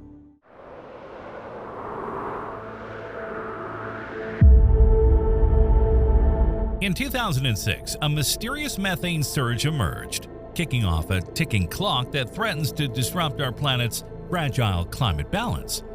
Scientists scrambled to identify the source, expecting to find a corresponding increase in fossil fuel emissions. But to their surprise, no such correlation existed. For 16 years, this potent greenhouse gas has been building in strength, defying explanation and sparking widespread alarm. The stakes couldn't be higher. If left unchecked, this methane spike could trigger a catastrophic climate reversal, mirroring the last ice age termination 12,000 years ago. This single event transformed the planet in a matter of decades, rendering entire regions uninhabitable. As the clock ticks, scientists are racing against time to unravel the mystery behind this ominous methane surge. Will they find a solution before it's too late, or will we succumb to the devastating consequences of inaction? Join us as we explore the surprising new evidence that we might have entered an ice age termination event. Our planet has experienced several periods of extensive glaciation known as ice ages throughout its long history. The most recent ice age began around 2.6 million years ago and is still ongoing today. This period is marked by the formation and expansion of large ice sheets across the northern hemisphere, particularly in North America, Europe, and Asia. During the Ice Age, global temperatures dropped significantly, causing the expansion of glaciers and ice sheets. These massive bodies of ice can cover vast areas of land and even extend into the oceans. The growth of ice sheets is directly related to changes in the Earth's orbit and tilt, as well as variations in the intensity of the sun's radiation reaching our planet. One of the most notable features of the current ice age is the occurrence of ice age cycles, where periods of intense glaciation called glacial periods are followed by periods of relative warmth called interglacial periods. The last glacial period, known as the last glacial maximum, occurred around 20,000 years ago when ice sheets covered much of North America, Europe, and Asia. During the glacial periods, large portions of the world's land masses were covered in ice, drastically changing the landscape and the distribution of plants and animals. The ice sheets were so massive that they caused a significant lowering of global sea levels, exposing land bridges that allowed the movement of species between continents. As the climate began to warm at the end of the last glacial period, the ice sheets started to melt, leading to a rise in sea levels and the formation of the familiar coastlines we see today. This process of deglaciation has continued, with the ice sheets in Greenland and Antarctica being the remnants of the once extensive glaciation. The effects of the ice ages on the Earth's ecosystems and the evolution of life have been profound. During the ice ages, a lot of big animals like mammoths and saber-toothed cats went extinct. This was partly because of people hunting them, but also because the big changes in the climate made it hard for them to survive. Even though the climate is warmer now, the Earth is still technically in an ice age. It's just an ice age where the glaciers don't cover as much of the planet as they did in the past. These big changes in the climate, where we go from having lots of ice to having less ice, are called ice age termination events. These events can happen in three main stages, but exactly where one stage ends and the next one begins can be a bit tricky to figure out. Before we continue, make sure to hit the subscribe button and click the notification bell to stay updated with our future videos. So let's get straight into it. How does the Earth arrive at an ice age termination event? During a glacial period, massive ice sheets and glaciers across the globe expand to their maximum size, covering vast regions of land and sea. Eventually, something causes that ice to start melting away, marking the end of a glacial period. This process of a glacial period coming to an end is called a termination event, and it typically happens in three distinct phases. The first phase is called the deglacial onset. This slow but steady increase in global temperatures marks the beginning of the end of the glacial period, typically lasting tens of thousands of years. This process is often driven by changes to Earth's orbit known as Milankovitch cycles. These cycles predominantly relate to variations in the Earth's angle and orbit around the Sun. The first Milankovitch cycle is eccentricity, which describes the shape of the Earth's orbit around the Sun. This can range from a perfect circle, eccentricity of 0, to a more oval or elliptical shape, up to around 0.067. Currently, the Earth's eccentricity is around 0.017, so our orbit is quite circular. However, when the Earth's orbit is more elliptical, the difference in solar energy or insolation received between the closest and farthest points can vary tremendously. This eccentricity cycle has a periodicity of roughly 100,000 years, and past glacial, interglacial transitions have been well aligned with this cycle, occurring approximately 100,000 years apart. Another key Milankovitch cycle is the tilt or obliquity of the Earth's axis. As the Earth rotates around the Sun, its tilt angle oscillates between 22.1 and 24.5 degrees, with a full cycle from minimum to maximum and back taking around 41,000 years. This change in tilt angle also affects the distribution of solar radiation received by the planet, contributing to long-term climate changes. As the Earth's axis tilts further, it exposes a larger polar region to solar radiation during the summer, leading to rapid ice sheet melting and subsequent feedback effects on the global climate. Analysis of the last 800,000 years reveals a strong correlation between these events and the termination of ice ages. Currently, the axial tilt is decreasing from its maximum value, which should, in theory, reduce the melting effects on the ice caps. Another factor is the precession of the Earth's axis, which affects the timing of the seasons relative to the Earth's orbit around the Sun. This cycle operates on a timescale of approximately 19,000 to 23,000 years and shows a regular alignment with termination events. While the correlation is not perfect, it appears that a combination of these factors drives the termination event. These Milankovitch factors create a feedback loop that propagates the warming of the planet. As the ice melts, darker ocean or land surfaces are exposed, which absorb more sunlight and lead to further warming and melting. This process accelerates, driving the Earth into a rapid warming period called full deglaciation. During this phase, significant ice melting and sea level rise occur over a short period, usually decades. The release of greenhouse gases like CO2 and methane, previously dissolved in cold oceans or permafrost, drives further warming, accelerating the process and reorganizing ocean currents.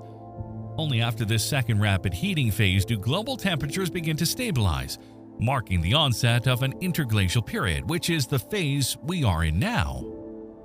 During this period, ice sheets stabilize and reduce in size, and sea levels come into equilibrium. As temperatures increase, negative feedback loops become more significant, such as the growth of vegetation in previously ice-covered areas, which act as a carbon sink, and weathering processes that draw down atmospheric CO2. These processes serve to stabilize CO2 and temperature levels in the atmosphere, which is the current state of our climate.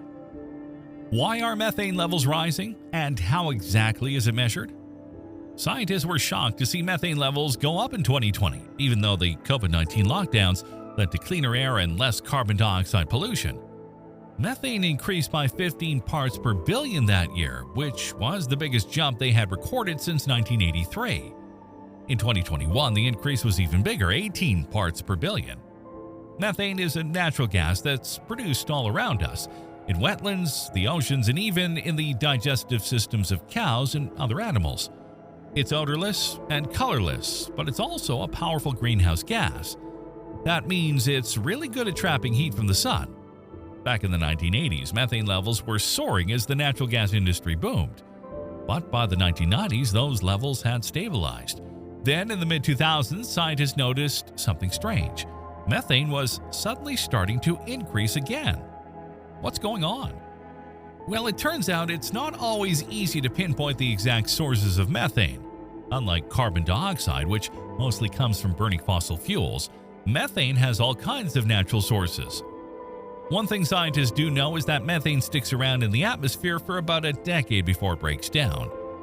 And when it's up there, it's really good at trapping heat, about 80 times better than carbon dioxide. That's because methane's chemical structure is like a perfect heat-absorbing machine, especially in a certain wavelength range that can easily escape out to space. So even though methane doesn't last as long as carbon dioxide, its superheating powers make it a major player in climate change. Methane's molecular structure makes it highly effective at absorbing and emitting infrared radiation, specifically at wavelengths of around 3.5 and 8 microns. This range happens to coincide with an atmospheric window, allowing the radiation to escape into space. In contrast, CO2 absorbs radiation at different wavelengths, which are already effectively absorbed by the atmosphere. This makes methane's contribution to the greenhouse effect more pronounced. In recent years, our ability to detect methane sources has significantly improved, thanks to advanced technologies that can identify emissions from both the ground and space. One particularly interesting approach involves firing a laser at the ground turned to a wavelength of 3.5 or 8 microns. When the laser bounces back, it can be used to create a map of methane levels around the planet. By analyzing the absorbed light, researchers can identify areas of high methane concentration. Using this technology, NASA's Jet Propulsion Laboratory detected a massive methane plume above an Iranian landfill, emitting over 18,700 pounds of methane per hour. However, this pales in comparison to a cluster of super emitters in Turkmenistan associated with oil and gas infrastructure, which together release over 111,000 pounds of methane per hour. The most recent findings published in Global Biochemical Cycles have shown that methane emissions are increasing in tropical and wetland regions, driven by rising temperatures and CO2 levels. This has led to faster growth and decomposition of organic matter, resulting in higher methane release rates. Permafrost regions, which store vast amounts of carbon, are also contributing to methane emissions as they thaw and release trapped organic material. While modern landfills often have methane capture systems, not all of the methane is captured and some is released into the atmosphere. Fortunately, methane sensing technology is being developed to identify leaks and collect methane emissions from oil and gas infrastructure as well as landfills. This is primarily driven by economic motivations, as capturing and utilizing methane can generate revenue. However, it also has the benefit of reducing greenhouse gas emissions. So what does all this actually mean for us? The data shows that agriculture and waste sources have contributed about half of the recent increase in methane emissions we've seen between 2006 and now. The other half is believed to be driven by natural biogenic processes, especially the wetland feedback loop. Now, the interesting thing is that while the current level of biogenic methane emissions is still within the normal historical range, the speed and acceleration of this trend are extremely high by all historical standards, even during the post-1800s rise driven by fossil fuel use. This component of the methane change is likely something nature hasn't seen before in recent history. The good news is that we're getting better at understanding where exactly all this methane is being emitted from. The challenge is that we don't know what path this trend will follow. And if it's nature itself producing the methane rather than direct human activities, it could be much harder to slow down or interfere with this process. Capturing methane is also really tricky, even more so than capturing CO2 from the air. This is partly because methane is much less abundant in the atmosphere compared to CO2. There are some approaches like using porous minerals called zeolites to convert methane to CO2, but these haven't been explored much since producing CO2 isn't very useful right now. However, if it means less potent greenhouse gases aren't entering the atmosphere, some development in this area could be worthwhile. The bottom line is, we've got a lot of work to do in understanding and addressing this methane challenge. It's a complex issue with a lot of unknowns, but the more we can learn, the better equipped we'll be to tackle it. What do you consider the primary force behind the mass methane emissions? And do you expect this rapid release to continue or slow down over time? We would love to hear your opinion in the comments. Get ready for a once-in-a-lifetime stellar explosion in 2024. The long-awaited star explosion is finally going down. For millennia, people have been captivated by the idea of witnessing a star's last moments. Astrophysicists and stargazers alike have long been fascinated by the prospect of witnessing the next big cosmic explosion. And now, the wait is finally over. For years, the scientific community has kept an eye on Betelgeuse, hoping to witness a rare and stunning star explosion. Surprisingly, the focus has recently switched to a recurrent nova star system, T Coronae Borealis, TCRB, which is expected to explode in the next couple of weeks. According to a recent published paper, during this explosion, TCRB will dramatically brighten by 1,500 times, making it visible to the naked eye. This much-anticipated event has everyone on the edge of their seats. When exactly will this occur? What makes it such a once-in-a-lifetime spectacle? Stay with us to find out. Only a few astrophysical events attract the public's attention as much as the blazing end of a star's life cycle. Yes, the April 8th solar eclipse was a sight to behold, but the death of a massive star is a cosmic spectacle like no other. As they run out of fuel, gravity takes over, resulting in a catastrophic collapse that ends in a supernova. This massive explosion produces vast amounts of energy, briefly outshining entire galaxies. The blast also disperses heavy elements, allowing for the formation of new stars and planets. This powerful event has fascinated and terrified astronomers alike. But what's actually fascinating is that T Coronae Borealis is on the cusp of a cataclysmic explosion, which might overturn everything we thought we knew about stars. Keep watching, as we will explore the fascinating science behind this recurrent nova, explain the process causing its spectacular brightness, and show you how to observe it. But first, let's introduce you to the star system that is set to erupt in a spectacular supernova. T Coronae Borealis, or TCRB, is a binary star system that has captured the attention of astronomers for decades. Although it's only a 10th magnitude object, meaning it's not visible to the naked eye and requires a decent telescope to observe, this binary system offers valuable insights into the complex dynamics at play in our galaxy. Here's a fun fact: binary stars are incredibly common. In fact, most of the stars we see in the night sky are part of binary or even multiple star systems. There's an intriguing theory that our own sun may have once had a companion star billions of years ago, orbiting a shared center of mass. While this idea is still hotly debated in the scientific community, it highlights just how dynamic and interconnected stellar systems can be. The binary system TCRB is a fascinating pair of stars, a red giant and a white dwarf, that orbit around a common center of mass every 228 days. Their orbit is nearly circular and tilted at an angle of 67 degrees, with the two stars separated by a mere 0.54 astronomical units. To put this into perspective, that's closer than the distance between Venus and the Sun. The gravitational forces between these two stars are quite significant, as they are so close to each other. The red giant, which is the largest star in the system, is in the final stage of its life before it transforms into a white dwarf. Meanwhile, the hottest component of the system is the white dwarf, which is encircled by an accretion disk. This accretion disk is responsible for the creation of novae. Now, things get more interesting as we explore how exactly these novas are produced. What is a nova, and what triggers a nova? A nova is a fleeting celestial event that creates the illusion of a brand new star suddenly appearing in the sky. The term nova comes from the Latin word for new, which is fitting, given the dramatic change in brightness that occurs. However, this new star is only temporary, lasting anywhere from weeks to months before fading back into obscurity. So what triggers this sudden burst of light? A nova is the result of a binary star system where two main sequence stars are orbiting each other. Typically, one of these stars is more massive than the other, which means it burns through its fuel faster and reaches the end of its life cycle sooner.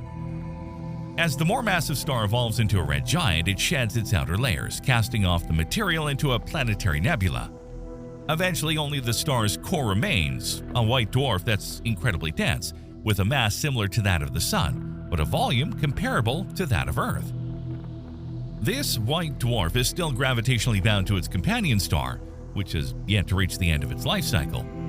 When the second star finally reaches its last stages, it begins to expand into a red giant, shedding its outer layers.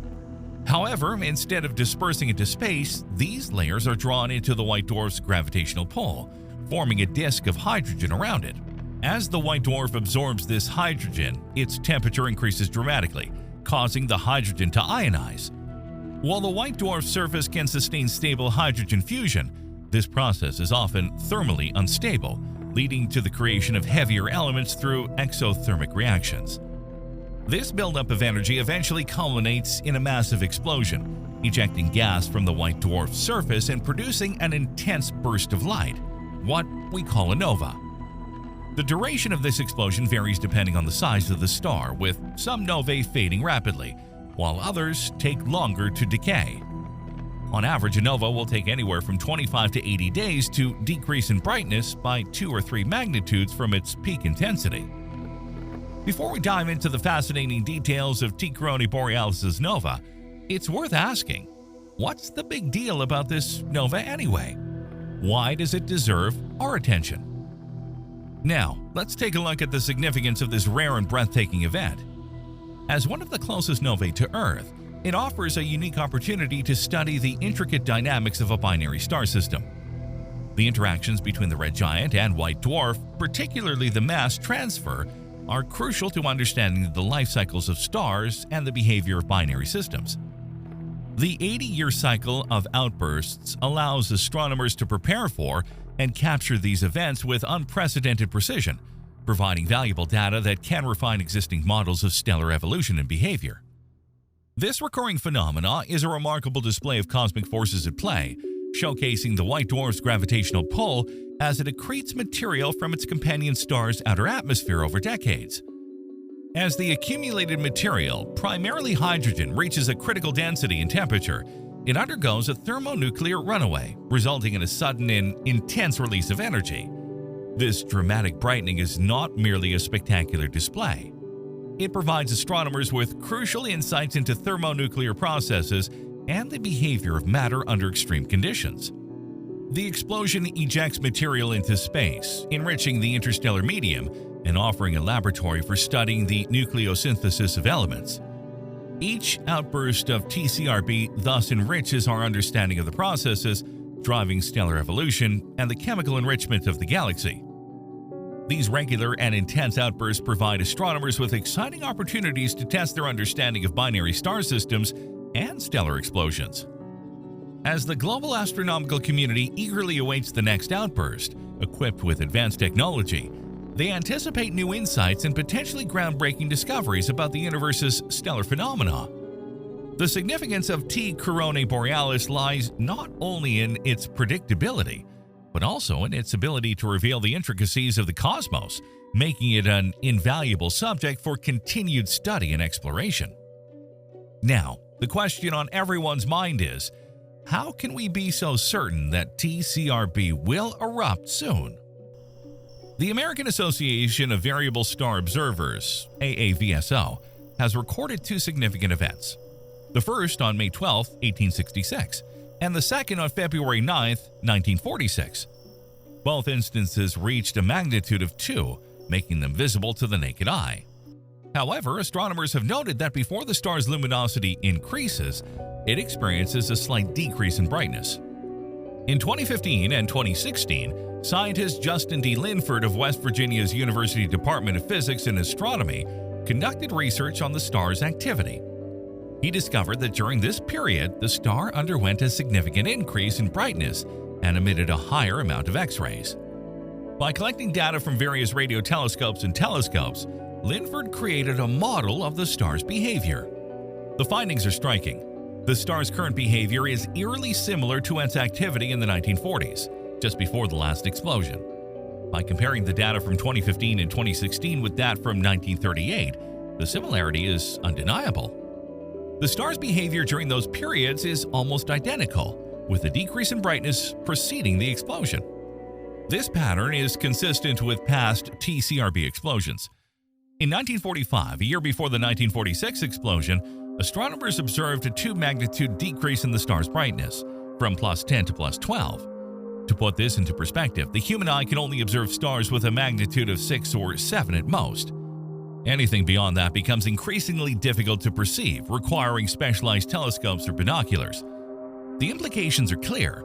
TCRB is following a predictable pattern, and based on its current behavior, it's likely to explode in 2024. This prediction is not a guess, but rather a well-informed conclusion drawn from a thorough analysis of the star's history and activity. You might be like, great, so how do we know it will erupt in a few weeks? This brings us to a seminal scientific study on TCRB, which provides a precise forecast for the upcoming nova. Based on calculations by Louisiana State University's Professor Emeritus of Astronomy, Brad Schaefer, in collaboration with astronomers from the American Association of Variable Star Observers, AAVSO, we can expect the nova to erupt within a few weeks, maybe months from now. Here's the point. Before the star TCRB explodes as a nova, there is a distinct pattern that repeats. First, the star's brightness decreases for approximately 1 year, then returns to its initial brightness. About 70 years after this initial dimming, the star's brightness decreases again, this time for a few months. Finally, roughly 1 year after the most recent dimming period, TCRB explodes in a nova that increases in magnitude up to 8 times, making it visible to the naked eye. Astronomical observations indicate that in 2023, TCRB exhibited the characteristic decrease in brightness that has historically preceded its nova explosions. Given that this dimming occurred 7 years after the previous one in 2016, the data strongly suggests that TCRB will undoubtedly undergo a nova explosion in 2024, which will be visible to the naked eye. How and where to observe it? Observing the impending nova outburst of the star TCRB can be a unique and rewarding experience, but it does require some preparation. The constellation of Corona Borealis, where TCRB is located, is a relatively quiet part of the sky, making it easier to spot the star using a smartphone stargazing app. To locate TCRB, first find the constellation Corona Borealis, which resembles a semicircle, and the star is positioned just outside this pattern, between the bright stars Vega in Lyra and Arcturus in Boötes. Familiarizing yourself with this part of the sky in advance is essential for quickly identifying TCRB when it begins to brighten. Timing is crucial, as the exact moment of the outburst is unpredictable. Historical observations have shown that TCRB's brightness typically drops just before an outburst, and this recent dimming has been observed, suggesting that the nova event is imminent. However, the precise timing remains uncertain, so regular observation of the star over the next few weeks will be key to catching the outburst as it occurs. By preparing your observation location, familiarizing yourself with the star's position, and keeping a close watch on TCRB in the coming weeks, you'll maximize your chances of witnessing this rare and rewarding astronomical event. As you prepare for this event, remember that this star is approximately 3,000 light-years away from us. This means that the light we see today has been traveling through space for 3,000 years, giving us a glimpse of the star's past. Any events that are currently unfolding on the star won't be visible to us until the year 5024. In other words, if a nova were to occur this year, it would have actually happened 3,000 years ago. We're just seeing the light from that event arrive now. Finally, unlike the solar eclipse on April 8th, which was a widely visible event, this celestial spectacle may not be as easily observable from every location. Keep in mind that TCRB is a magnitude 10 star, which means it's not visible to the naked eye from everywhere. And for now, we don't know the exact date when the nova will occur, but we do know that it's close. So, we'd love to hear from you. When do you think the TCRB nova will make its appearance this year? Feel free to share your prediction in the comments. For centuries, we've tiptoed around the concept of black holes, often questioning whether they're merely theoretical constructs or actual celestial entities. However, our fascination turned to awe when we made the astonishing discovery that these mysterious cosmic chasms, formed from the remnants of massive dying stars, not only exist, but also have an extraordinary level of power. Their gravitational forces are so immensely strong that they warp both space and time, relentlessly capturing and devouring everything in their path, including light itself. Now, in a shocking turn of events, a terrifyingly dormant black hole has been discovered lurking dangerously close to our solar system, sending shivers down the spines of scientists. Why has it remained unidentified until now, and does its closeness to our solar system pose a threat? Join us as we unravel the origins of this dormant black hole, explore why it didn't result from a supernova, and discover the potential threat it poses to Earth. To begin this journey, let's start with a quick story. Back in 1975, two brilliant physicists, Stephen Hawking and Kip Thorne, made a fascinating bet. The subject of their wager was the mysterious object known as Cygnus X1, a captivating celestial entity emitting intense X-rays. This friendly bet became the buzz of the scientific community at the time, as it wasn't every day you see two intellectual powerhouses engaged in a friendly wager. So here's what the bet was about. Thorne was convinced that Cygnus X1 could be a black hole, while Hawking bet against him, hoping to be proven wrong. Hawking proposed the terms. If his theory of Cygnus X1 not being a black hole turned out to be correct, Thorne would have to admit defeat and get a subscription to Private Eye, a fancy magazine. But if Hawking was wrong, he'd have to cough up a 4-year subscription to Penthouse for Thorne. Time passed, and the scientific community was on the edge of their seats, eagerly awaiting the outcome of the bet. Scientists intensively studied Cygnus X1 to unravel its true nature. Enhanced images from the Chandra X-ray Observatory provided clear insights into the object's high-energy emissions. However, it wasn't until the early 1990s that a breakthrough occurred, leading to Hawking's defeat.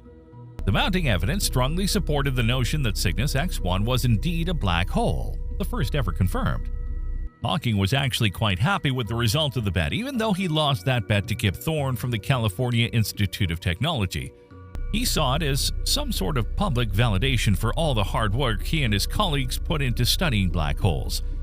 He said, "I've done a lot of work on black holes, and it would all be wasted if it turned out that black holes do not exist."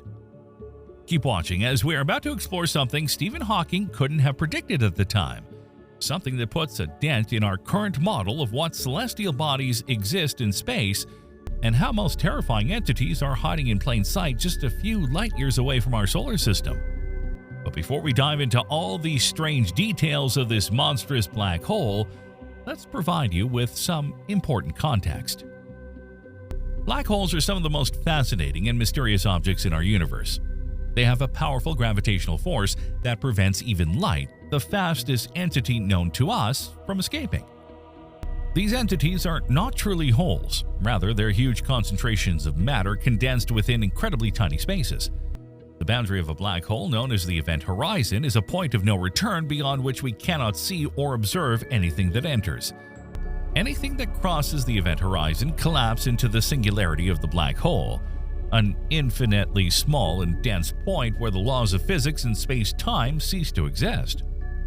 There are two main types of black holes that scientists have theorized: stellar black holes and supermassive black holes. Stellar black holes form when massive stars die and collapse. These typically have a mass that ranges from 10 to 50 times that of our Sun and are scattered throughout the universe. It's possible that there are millions of these stellar black holes in our own Milky Way galaxy. On the other hand, supermassive black holes are much larger, with masses millions or even billions of times greater than our Sun. Although scientists are unsure about their formation, we do know that supermassive black holes exist at the centers of large galaxies, including our own. For example, the supermassive black hole Sagittarius A at the center of the Milky Way has a mass roughly equal to 4 million suns and a diameter comparable to the distance between the Earth and our Sun. Because black holes are invisible, scientists rely on observing their effects on surrounding matter to detect and study them. They study phenomena such as accretion disks, which form when gases and dust are pulled towards a black hole, and quasars, which are powerful jets of particles emitted by supermassive black holes. These observations provide valuable insights into the nature and behavior of black holes, despite their elusive and mysterious nature. Before we delve into the recently discovered dormant black hole, let's begin by exploring one of the most extensively studied black holes. It's none other than Cygnus X1, as mentioned earlier. It's famously associated with Stephen Hawking and Kip Thorne's bet. What does Cygnus X1 tell us about the newly discovered black hole? Cygnus X1 resides approximately 6,070 light-years away from Earth, and astronomers have measured this distance using the parallax trigonometry method. In 1964, American radio astronomer Charles Thomas Bolton identified a powerful radio source in the Cygnus constellation, which was later named Cygnus X1. Renowned scientist Stephen Hawking, along with Robert Oppenheimer and Hartland Snyder, proposed in 1971 that Cygnus X1 might be a black hole formed from a supernova explosion. They observed that Cygnus X1 is a binary star system consisting of massive stars and invisible objects, with immense masses that generate strong gravitational forces. Today we know that Cygnus X1 has a mass of approximately 21.2 times that of our Sun, and can only be a black hole resulting from the collapse of a larger star. This black hole was likely formed around 5 million years ago when a star roughly 40 times the mass of the Sun collapsed without undergoing a supernova. The reason we suspect it didn't undergo a supernova is because it seemed to be consistently positioned in the same location as black holes that undergo a supernova shift. Supernovas rarely result in a perfect outcome. They typically give black holes a slight kick.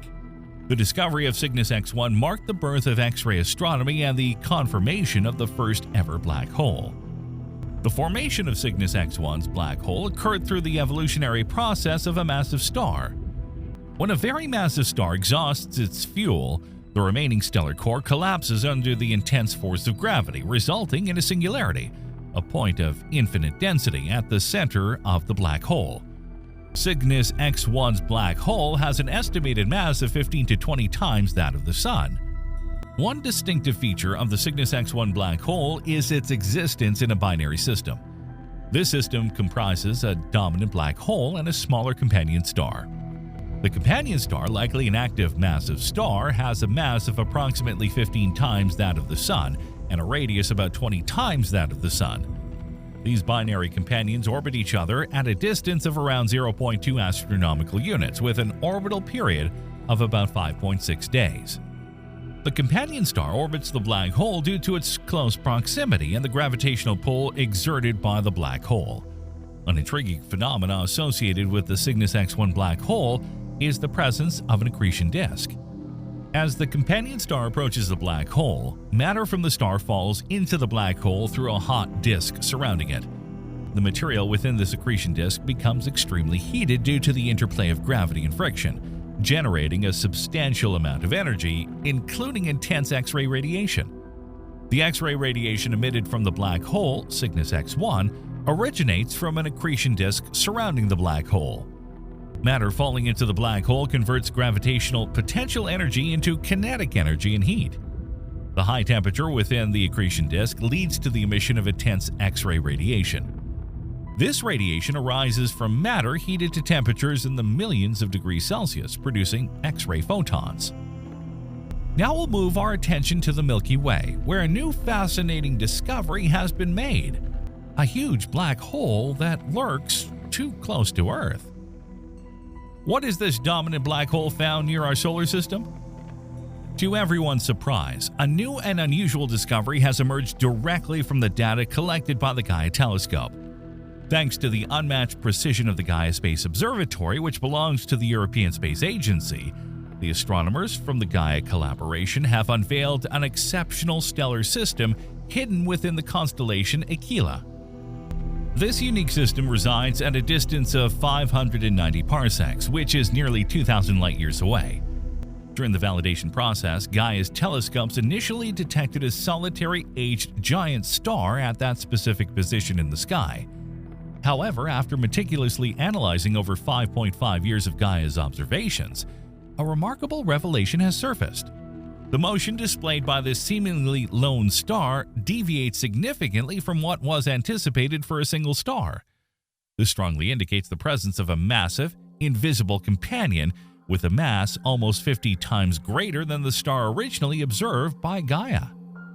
The most plausible explanation for this companion is a black hole that was formed billions of years ago through the collapse of an enormous star. Its extraordinary mass, 33 times that of the Sun, makes it the most massive black hole of stellar origin discovered within our galaxy. Until now, such high-mass black holes were solely observed in distant galaxies through gravitational wave telescopes. Both the star and the black hole orbit a shared center of mass, which is denoted by the green cross. The discovery of Gaia BH3 introduces the third binary system housing a black hole identified by the Gaia collaboration. However, what sets this system apart is its exceptionally high mass and significantly wider orbit. The giant star in the system completes a full orbit around the black hole approximately every 11.6 years. At their farthest point from each other, they are separated by nearly 29 astronomical units, a distance comparable to that between the Sun and Neptune. During their closest approach, the distance narrows to approximately 4.5 astronomical units, akin to the distance between the Sun and Jupiter.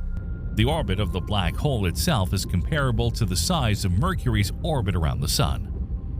Another intriguing aspect of this star is its chemical composition, characterized by an abundance of hydrogen and helium, but a scarcity of heavier elements. This suggests that the precursor star of this high-mass black hole companion also lacked heavy elements. Certain models of stellar evolution propose that high-mass black holes detected through gravitational waves originate from the collapse of massive stars deficient in heavy elements. The identification of Gaia BH3 represents the first observational confirmation of these theoretical frameworks. Now let's zoom out and take a look at our entire Milky Way galaxy. Interestingly, the Gaia BH3 system possesses another distinctive characteristic.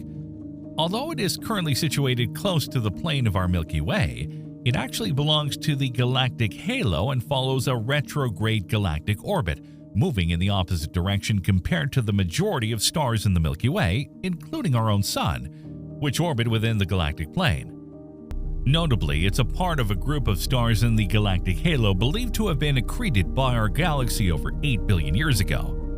Finding Gaia BH3 is like the moment in the film The Matrix, where Neo starts to see the Matrix, remarked George Seabrook, a scientist at the Mullard Space Science Laboratory at University College London and a member of Gaia's Black Hole Task Force. In our case, the Matrix refers to our galaxy's population of dormant stellar black holes, which were hidden from us before Gaia detected them.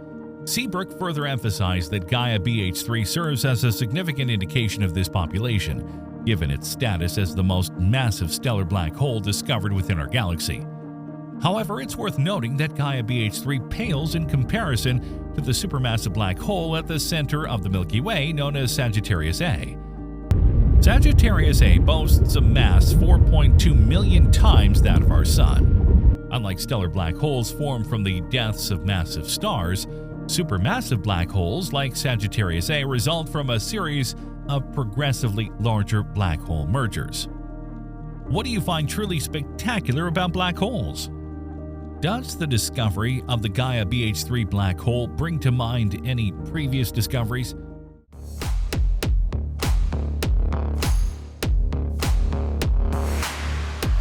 April 8, 2024 will mark a memorable moment in the North American sky, with an astronomical event that promises to enchant millions of spectators, the Great American Eclipse. The total solar eclipse, a phenomenon in which the moon passes between the Earth and the Sun, completely obscuring the latter, will turn day into night for some unforgettable minutes. This eclipse will be particularly special due to the moon's close proximity to Earth, which will make its apparent diameter larger than usual and allow for prolonged totality of up to 4 minutes and 28 seconds in places like Nazas and Torreon in Mexico. The eclipse's path will cross North America, touching Mexico, the United States, and Canada, offering a rare opportunity for direct observation of this celestial spectacle. It is estimated that nearly 32 million people live within the totality zone, and all of them can enjoy the show simply by opening the windows of their homes. But they will be joined by at least 70 million Mexican, American, and Canadian tourists. All these people will embark on a journey to reach the nearest or most desirable location from where they can observe this incredible phenomenon. In addition to direct observation in the totality zones, the eclipse will be partially visible in various other regions of the world, offering a fascinating spectacle even to those far from the narrow band of totality. This extraordinary video, prepared for you by the Insane Curiosity channel, will provide all the necessary information for you to enjoy this incredible cosmic miracle. Just 7 years ago, on August 21, 2017, the shadow of a total eclipse crossed the United States from the Pacific to the Atlantic. But as thrilling as it may have been, the 2024 eclipse will somehow be even better. The totality will last on average almost 2 minutes longer, which means that along most of the path of the moon's shadow, observers will witness the grand phenomena of the solar corona's appearance for over 4 minutes. Moreover, this time the shadow will cross much more populous regions of North America than those reached by the 2017 eclipse. This time, as already mentioned, there are 32 million people residing within the band that the moon's shadow will traverse from southwest to northeast, touching cities like Dallas, Little Rock, Indianapolis, Cleveland, and Buffalo, with San Antonio, Austin, Cincinnati, and the Canadian city of Montreal right at the end. With many more millions of people living within a few hours' drive, April's event could become one of the most watched celestial events in history. But wait a minute. Before delving into the description of this epical event, it would be wise to familiarize ourselves with some basic astronomical knowledge, just enough to understand the significance of what is about to happen. The phenomena of solar eclipses occurs when the moon passes directly between the Earth and the Sun, covering the latter's disk entirely or partially. This type of eclipse can only occur at the moment of the moon's conjunction with the Sun, namely during the new moon phase. But that's not all. There's an even stricter geometric condition that must be met. The three objects must be almost perfectly aligned, and this can only happen when the moon is in conjunction with the Sun and simultaneously close to a node of its orbit around the Earth. If the moon's orbit lay on the same plane as the ecliptic, the plane on which the Earth moves around the Sun, then a total solar eclipse would occur at every full moon, every month. If this doesn't happen, it's because the lunar orbit is inclined to the ecliptic just enough to keep the moon from lining up perfectly with the Sun and the Earth. In practice, at the moment of conjunction, the moon, as seen from the Earth, passes very close to the north or south of the solar disk. What is truly essential for an eclipse, partial or total, to occur is that our satellite is at that moment passing through one of the points of intersection of the two orbital planes. Only if all these conditions are met will the cone of shadow projected by the solar light striking the moon have the opportunity to touch the Earth's surface, obscuring a part of it. And if we're talking about possibility rather than certainty, it's because the length of the cone, which varies between 367,300 and 379,800 kilometers due to the eccentricity of Earth's orbit, is always shorter than the average distance between Earth and the moon, which is 384,400 kilometers. This means that the moon's shadow can reach Earth only when our satellite is near perigee. Otherwise, the moon's shadow, being too short, will only lead to an annular eclipse. With this clarified, it will then be easy to understand that the section of the shadow cone destined to touch the Earth's surface will be larger than the smaller Earth-Moon distance, and the greater the distance between the moon and the Sun at that moment. In the case of April 8th, the eclipse will occur just 1 day after the moon reaches the perigee, so the apparent diameter of our satellite will be 5.5% larger than average. Even in the most favorable combination, the section of the shadow cone on Earth never exceeds 267 kilometers in diameter, with an average of 120 kilometers, while the penumbra, which identifies the regions where the Sun's disk will be partially eclipsed, extends on average for 6,400 kilometers. The width of the shadow is also directly correlated with the duration of totality, which only rarely exceeds 7 minutes.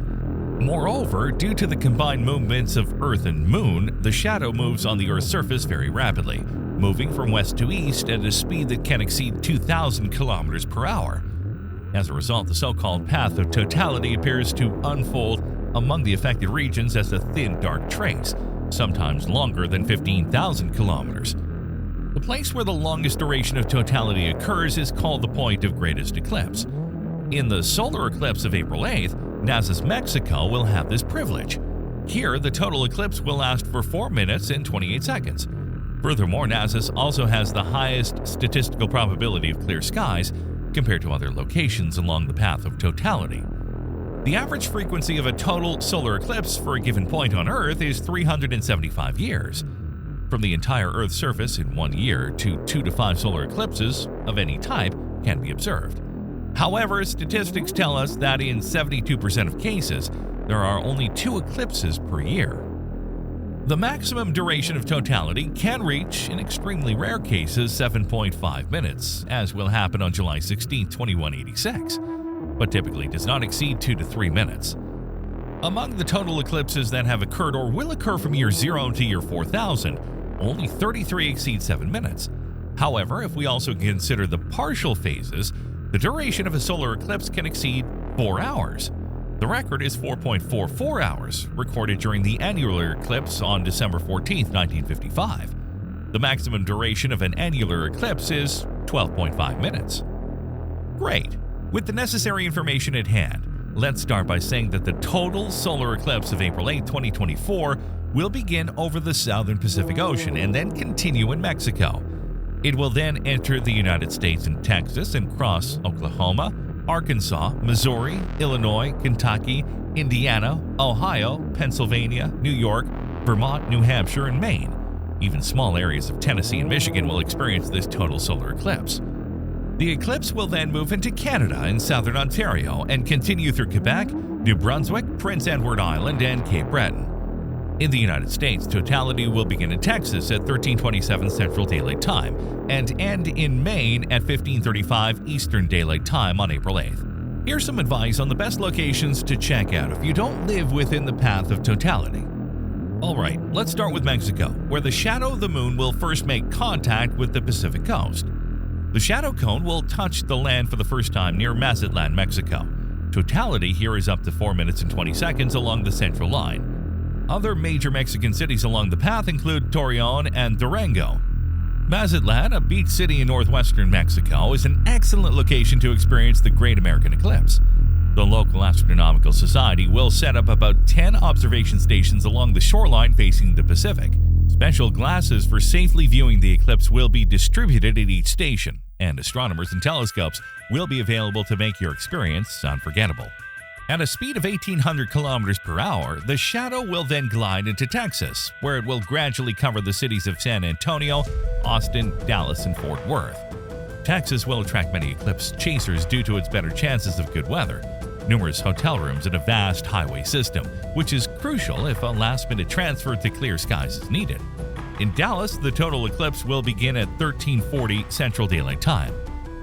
Waco, Texas is another city worth considering for viewing the total solar eclipse. Here, totality will last for 4 minutes and 30 seconds, with ample chances of clear skies. On April 8th, Waco will host the Eclipse over Texas 2024 event, featuring educational activities, telescopes, food trucks, and plenty of family-friendly fun. Astronomers from Lowell Observatory will also be present. After Texas, the moon's shadow will traverse Kansas, passing very close to St. Louis. Arkansas will be an attractive spot to witness the eclipse, with both Texarkana, bordering Texas, and Little Rock within the path of totality. Next up is Illinois, where Carbondale, beginning at 1:59 p.m. Central Daylight Time, will have the fortune of experiencing a total solar eclipse just 7 years after the one on August 21, 2017. In the Midwest, Indianapolis and Cleveland share the distinction of being fairly central in the path of totality. In northern New York State, Buffalo and Niagara Falls could be highly attractive, although early April tends to bring cloudy skies. Key cities along the path of totality include Indianapolis, Dayton, Toledo, Cleveland, and Akron. Nearby metropolitan areas along the path include Cincinnati, Detroit, and Pittsburgh. Extremely heavy traffic is expected along the route in the early morning hours of April 8, 2024. In the northeastern United States, Niagara Falls will naturally be a favorite spot for many and a picturesque spectacle for eclipse landscape photographers. Other cities along the path include Buffalo, Rochester, Syracuse, Burlington, and Presque Isle. New York City, Boston, Washington, D.C., and Philadelphia, on the other hand, will be within 300 kilometers of the path of totality, so only a partial eclipse will be visible from there. Still beautiful, but obviously nothing can compare to a total eclipse. And it's important to emphasize this: just being a kilometer outside the path of the shadow can nullify almost all of the eclipse's magic. If the moon doesn't cover the solar disk 100%, even the tiniest sliver of sunlight left uncovered would illuminate the sky, preventing phenomena like the solar corona from manifesting in all its glory. So the motto for everyone should be, don't settle, overcome laziness, and reach the path, especially considering that this eclipse will occur during a period of maximum solar activity. so the corona will appear much larger and more turbulent than in 2017. In Canada, Montreal will barely touch the path of totality. The line then returns to the United States, crossing northern Maine, which would be an excellent location if the weather is good. Then back to Canada's maritime provinces, with New Brunswick, Prince Edward Island, and Newfoundland all in the line of darkness. In Hamilton, the peak of totality lasting 2 minutes and 27 seconds will occur at 3:19 p.m. If instead you're up for an adventure seeking out unknown locales, we recommend visiting the link eclipse2024.org/eclipse-simulator, which will provide information on eclipse timings and the best location for each point along the path of totality. Additionally, the website will show you a simulation of the eclipse as it would be seen from your chosen location. All good so far, but what about the threat of bad weather? Which regions along the path of totality would be best to avoid unpleasant surprises after a journey that may have lasted several hours to reach the chosen location? While the 2017 eclipse occurred at the end of summer, the 2024 eclipse is a spring event, which unfortunately means a high chance of clouds. In simpler terms, the meteorological prospects are better in Mexico and become progressively uncertain as you move towards Canada. In the United States, the best solution is certainly Texas, as close as possible to the Mexican border. Central Texas is still quite good, with about a 50% chance of clear skies during that time of year. So the prospects worsen progressively as you move northeastward. These locations in particular seem to be the most promising in absolute. Melchor Musquiz, Mexico; Allende, Mexico; Piedras Negras, Mexico; Eagle Pass, Texas; Kerrville, Texas; Fredericksburg, Texas; Lampasas, Texas.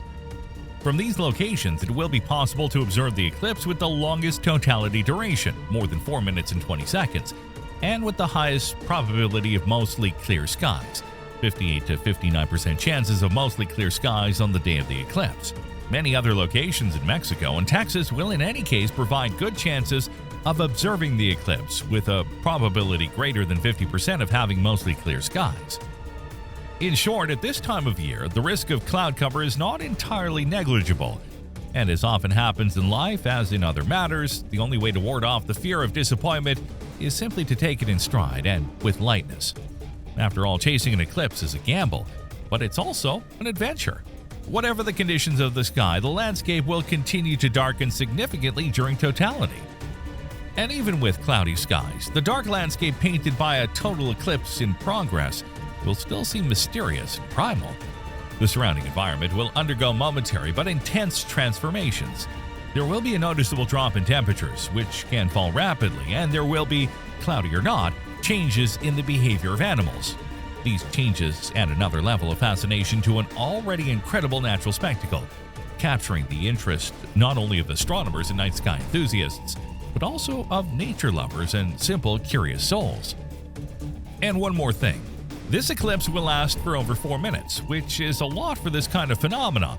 But when you're in the field, you realize that seconds slip through your fingers like grains of sand. So don't waste time, especially if this is your first eclipse, arguing with your camera or other equipment. Look up at the sky safely and interact with the universe without thinking about anything else. The total solar eclipse of 2024 is an appointment with history, a moment of collective sharing of an experience that deeply touches the sense of wonder and curiosity inherent in each of us. It is an opportunity to connect with nature and the global community in a celebration of science and the beauty of the universe that surrounds us. So take advantage of it and listen to the response of your heart. We have been coloring Neptune wrong all this time. What if I told you that this image doesn't depict one planet but two distinct celestial bodies? Look closely and you'll recognize them. Uranus on the left and Neptune on the right. Now you might be thinking, wait a minute, isn't Neptune supposed to be a much deeper shade of blue? We've all seen it in textbooks, with Neptune presented as this vivid blue marvel. But my friends, it's time to unravel the truth. Neptune has never been that strikingly blue. It turns out that what we've been seeing was nothing short of a colossal mistake, akin to using a photo editing app to enhance colors for that perfect Instagram post. Somewhere along the line, those responsible for showcasing Neptune's images went a bit overboard with the image processing. Fortunately, scientists have now rectified this error, revealing Neptune's true colors, which happen to be much closer to its celestial companion, Uranus. Brace yourselves, for our textbooks will never be the same again. In images capturing the outermost planets in our solar system, Uranus typically appears as a pale green orb, while Neptune tends to exhibit a much bluer hue. Uranus is the seventh planet from the Sun, classified as an ice giant. It orbits at an average distance of approximately 1.8 billion miles from the Sun, taking about 84 Earth years to complete one orbit. A distinctive feature of this planet is its extreme axial tilt of about 98 degrees, causing the planet to rotate almost completely on its side, likely due to a past collision with a massive object. In terms of size, Uranus is the third largest planet in our solar system after Jupiter and Saturn. Its composition primarily includes hydrogen and helium with traces of methane, water, and ammonia, contributing to its distinctive blue-green color.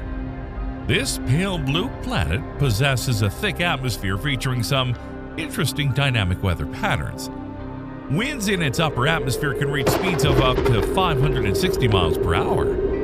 This planet has a system of rings, though they are less predominant than Saturn's and 27 known moons, with the largest named after characters from the works of Shakespeare and Pope. What about Neptune? You can find this amazing planet 2.8 billion miles from the Sun, completing one orbit in approximately 165 Earth years.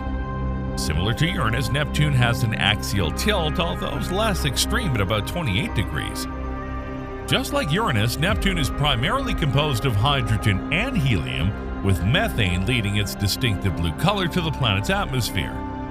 This ice giant features a thick atmosphere.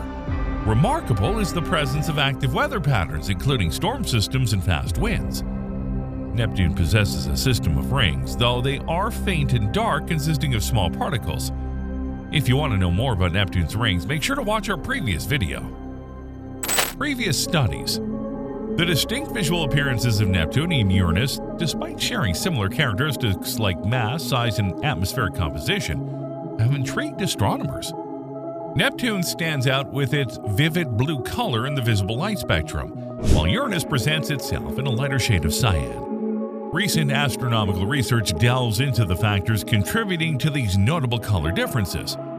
Unraveling the color difference required a profound understanding of planetary formation, evolution, and atmospheric processes. Even NASA joined the effort to explain this intriguing dissimilarity between Neptune and Uranus. Leveraging data from the Gemini North Telescope, the NASA Infrared Telescope Facility, and the Hubble Space Telescope, scientists have formulated a unified atmospheric model that aligns with observations of both Uranus and Neptune. The model discloses that an accumulation of excess haze in Uranus's inert and lethargic atmosphere contributes to its lighter appearance compared to Neptune. NASA suggested that a concentrated haze layer present on both planets is more prominent on Uranus compared to Neptune. This phenomenon contributes to a whitening effect on Uranus's appearance, creating a noticeable difference from Neptune's vivid blue color. Intriguingly, according to this model, without the presence of this haze in their atmospheres, both Neptune and Uranus would share an almost identical blue hue. This discovery stemmed from a comprehensive model developed by an international research team led by Patrick Irwin. Today, we understand that while this model may be accurate, it does not significantly alter the color of Neptune compared to Uranus.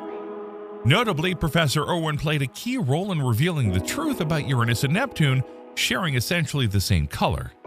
Stay tuned to learn more about how Professor Irwin unraveled this cosmic mystery later on in the video. The false colors. The sole spacecraft to explore Uranus and Neptune was Voyager 2, undertaking flybys of both ice giants in the 1980s and transmitting groundbreaking snapshots.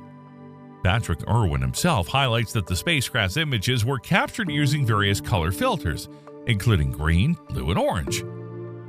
The subsequent step involved recombining these separate images, and during the image processing stage, decisions were made to enhance specific features of Neptune, such as its cloud bands and a dark spot. Although the Voyager team openly acknowledged these adjustments, Irwin notes that over the decades, the nuances of the image creation process have faded from memory. Consequently, the altered depictions of Neptune and Uranus have solidified over time. For many, these images have become the definitive representation of how the planets appear. However, things have recently changed. The true colors. The team was recently trying to better understand the clouds on these two planets using data from instruments on the Hubble Space Telescope, as well as the European Southern Observatory's Very Large Telescope. The scientists realized that they could use this data to rebalance the images taken by Voyager 2 and produce color images that you would actually see were you there with the spacecraft looking at the planet. What they found is that Uranus and Neptune actually look almost the same. They're both pale bluish green. Neptune might be slightly more blue, but the difference is nothing like what you'd see if you just Google for images of these two planets. Their instruments provided continuous spectra of colors, allowing researchers to accurately represent the true colors of Uranus and Neptune. Upon analysis, it was discovered that Uranus and Neptune share a similar greenish-blue hue with a subtle distinction. Neptune exhibits a slightly heightened blue tone, attributed to a thinner haze layer on the planet as revealed by the model. Furthermore, the study indicated that Uranus appears slightly greener during its summer and winter when one of its poles is oriented towards the sun. In contrast, during spring and autumn, when the sun is positioned over the equator, Uranus takes on a bluer tint. Conspiracy or normal procedure? How did this error come about? And why did it go unnoticed until recently? Was there a conspiracy to withhold the truth from the public? Absolutely not. It is important to know that enhancing images is a normal procedure in astronomical research. One would be foolish to look at an astronomy image and think it was not enhanced. They have to be because this is how they are processed in order to see things. Imagine for a second you're trying to capture the essence of a breathtaking landscape with your camera. The initial photo might capture the scene, but it could lack the vibrancy and clarity that your eyes perceive. Similarly, when astronomers obtain raw images of planets through telescope or spacecraft, those images might not fully represent the nuanced features and characteristics present. Processing astronomical images involves employing sophisticated techniques to bring out the subtle details that might be obscured in the initial data. It's akin to adjusting the contrast, brightness, and color balance on your camera to highlight specific elements in your landscape photo. In the case of planets like Neptune, the process allowed scientists to accentuate the planet's atmospheric features, weather patterns, and other significant attributes. This communication strategy played a pivotal role in ensuring that people grasped the concept that Uranus and Neptune were distinct planets. It was essentially a tactical approach, leveraging the human's brain's ability to quickly identify and differentiate between objects with noticeable differences. When celestial bodies exhibit significant variations, the instantaneous recognition by the brain becomes more effective. Conversely, if the planets appear highly similar, there's a greater likelihood of confusion, underscoring the importance of employing strategic communication methods to facilitate clear understanding. In a nutshell, this enhancement was not about distorting reality. Moreover, without these enhancement procedures, important details might remain hidden, making it challenging for scientists to analyze and understand the composition, structure, and behavior of planets within our solar system and beyond. The teaching. The recent Neptune color revision offers us important insights into the world of scientific imagery that everyone, regardless of their background, can appreciate. It highlights the crucial role of accurate image processing in bringing out the true beauty of celestial bodies. This correction isn't just about science. It's about how the colors we see in space are translated from raw data, ensuring that what we marvel at is an authentic representation. Imagine processed images as the storytellers of the cosmos, and the correction of Neptune's color is a plot twist. These images shape our perception of the universe, and the correction shows us the importance of getting that narrative right. It's like updating a favorite story with new details, making it even more captivating. The Neptune color correction is like the cosmic equivalent of that tiny disclaimer in advertisements. You know, the one that's usually smaller than the fine print on your credit card statement? It's like, hey, that stunning blue Neptune you've been admiring? not exactly how it came out of the space oven. Just like in ads where they casually mention side effects faster than you could say supercalifragilisticexpialidocious, the original Neptune image has its own, oh, by the way, we added a touch of fantasy to the colors note. It's the intergalactic version of saying results not typical, or objects in the image may be less vibrant than they appear. So next time you're gazing at a breathtaking cosmic snapshot or checking out the latest product ad, just remember sometimes the real story is tucked away in the cosmic fine print or the ad's footnote.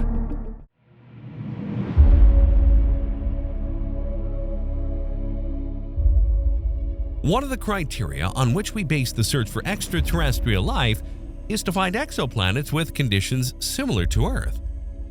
This is a rocky planet orbiting a sun-like star within the habitable zone with water and a magnetic field. The problem is that many scientists have proposed that life could emerge in other forms that we do not know and do not resemble those on Earth. In the universe, there could be many forms of life that are not based on carbon like all living beings on Earth, but rather their basic structure would be formed with other compounds.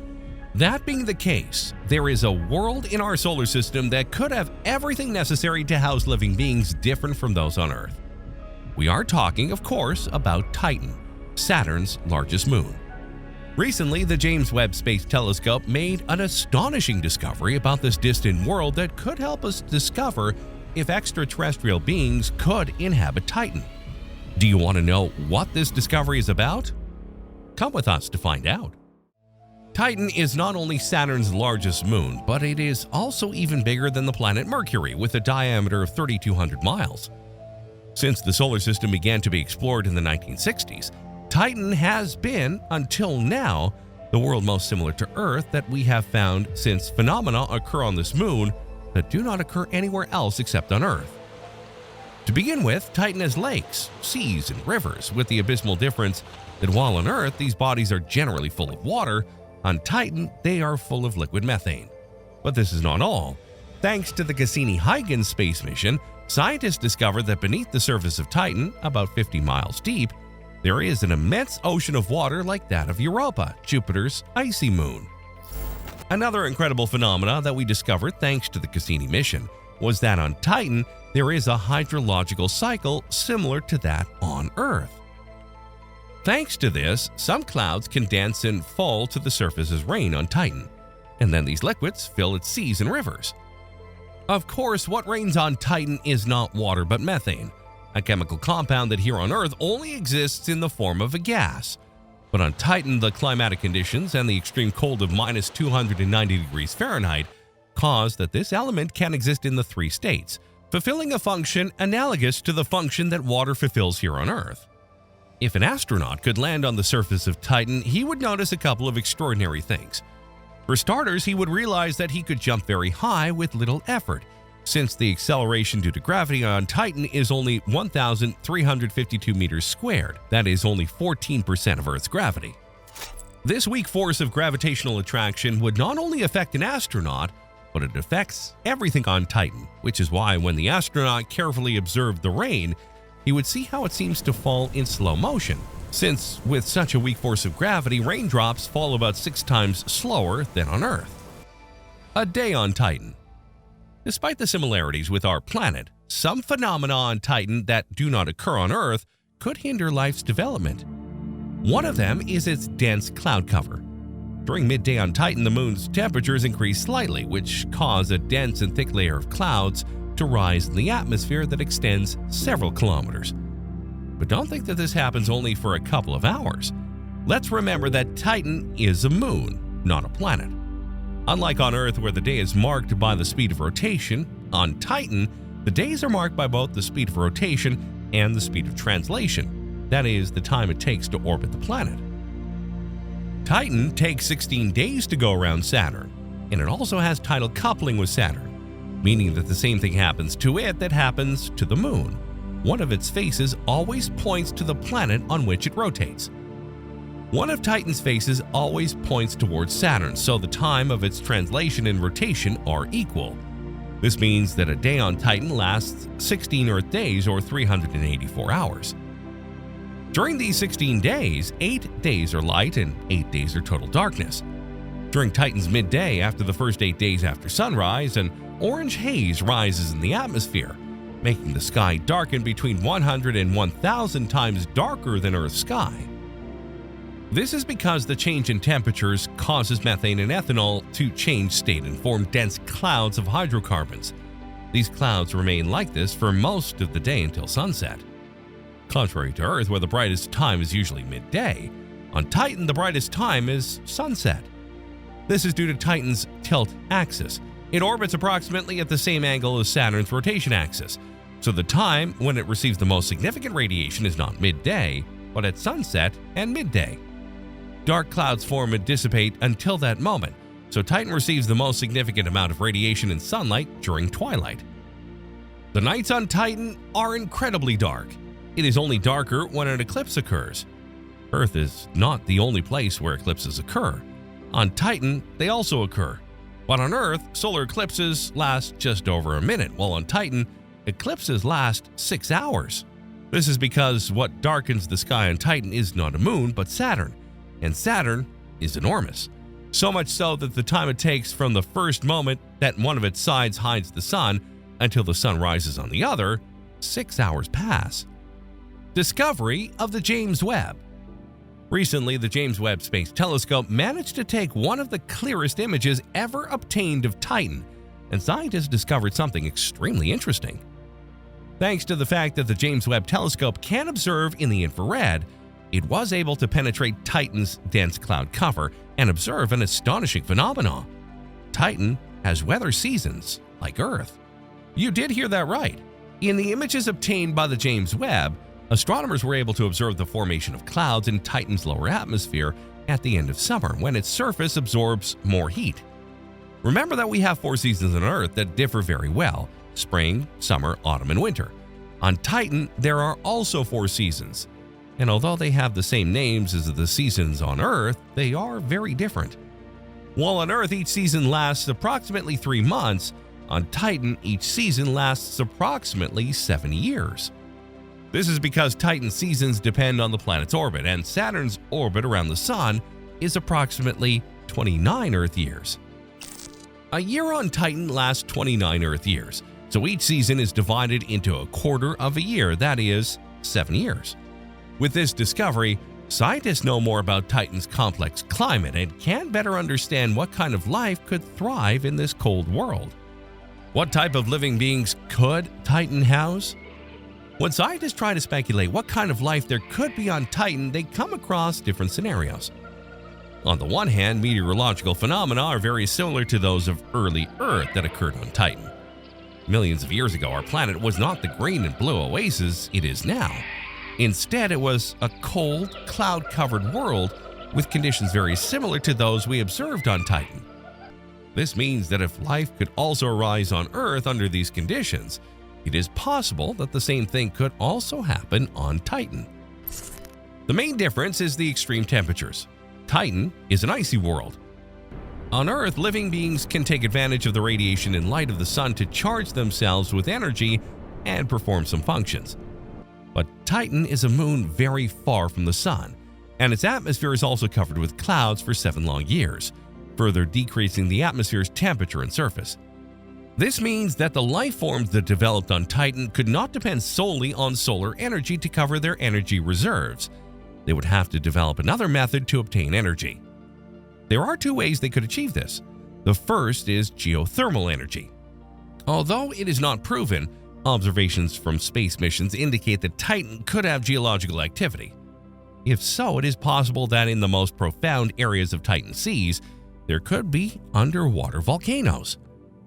These types of volcanoes are also found on Earth, and thanks to the heat emanating from them, many life forms can form complete ecosystems around them, developing different adaptations and feeding on microorganisms. If Titan has underwater volcanoes like Earth, life could develop in these ecosystems just as it has happened on our planet. Another way life could arise on Titan is if it were completely different from what we know.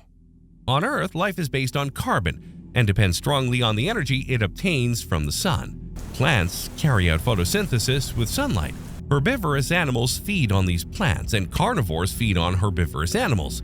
Everything is linked to the sun. But on Titan, life forms could not depend on sunlight since it is very scarce. Instead, they would have to develop another type of biology. On Earth, the cell membranes of living beings are made of particular molecules known as phospholipids. These molecules are like sperm with two tails. The head of the phospholipid has two charges like a magnet, positive and negative, while the tail has a neutral charge. When they are in the water, these molecules come together like a sandwich and form a membrane where the heads of the molecules point outward, forming a wall, and the tails, having a neutral charge, seek to move away from the water, staying inside, protected by the wall of the phospholipids.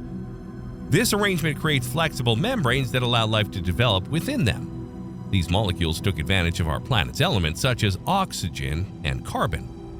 Unfortunately, these molecules cannot form in icy environments like Titan, so if life were to develop on this moon, it would have to find another molecule to replace phospholipids.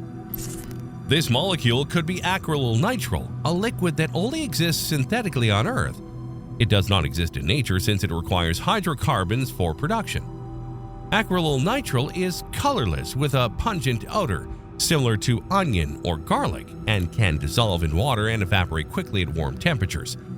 Scientists believe that because temperatures on Titan are very low and hydrocarbons are abundant, acrylonitrile could form naturally, just as phospholipids form naturally on Earth.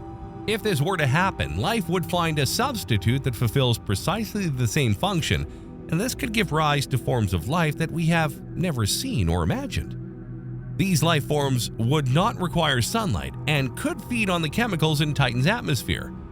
They could be transparent, and thanks to low gravity, they could easily float in the clouds. That being the case, the aliens on Titan would be similar to floating jellyfish, similar to those Carl Sagan once imagined on Jupiter. Unfortunately, no form of life has been observed on Titan. So, if extraterrestrial beings existed, they would surely be microbes, although that would still be a revolutionary discovery. Can you imagine if we were to find living beings based on Titan? Our conception of how life can form would change. The number of exoplanets where we could find life in the universe would skyrocket, since we would not limit ourselves to finding planets like Earth within the habitable zone. Still, we could also search for life on colder worlds like Titan. And if life can develop in a world like Titan, it could eventually evolve into a more advanced and intelligent species. What type of beings could evolve in these mysterious and fascinating environments? Your opinion is most important to us, so tell us. Do you think we will find any form of life on Titan? Could life emerge on cold worlds utterly different from Earth? Leave your opinion in the comments.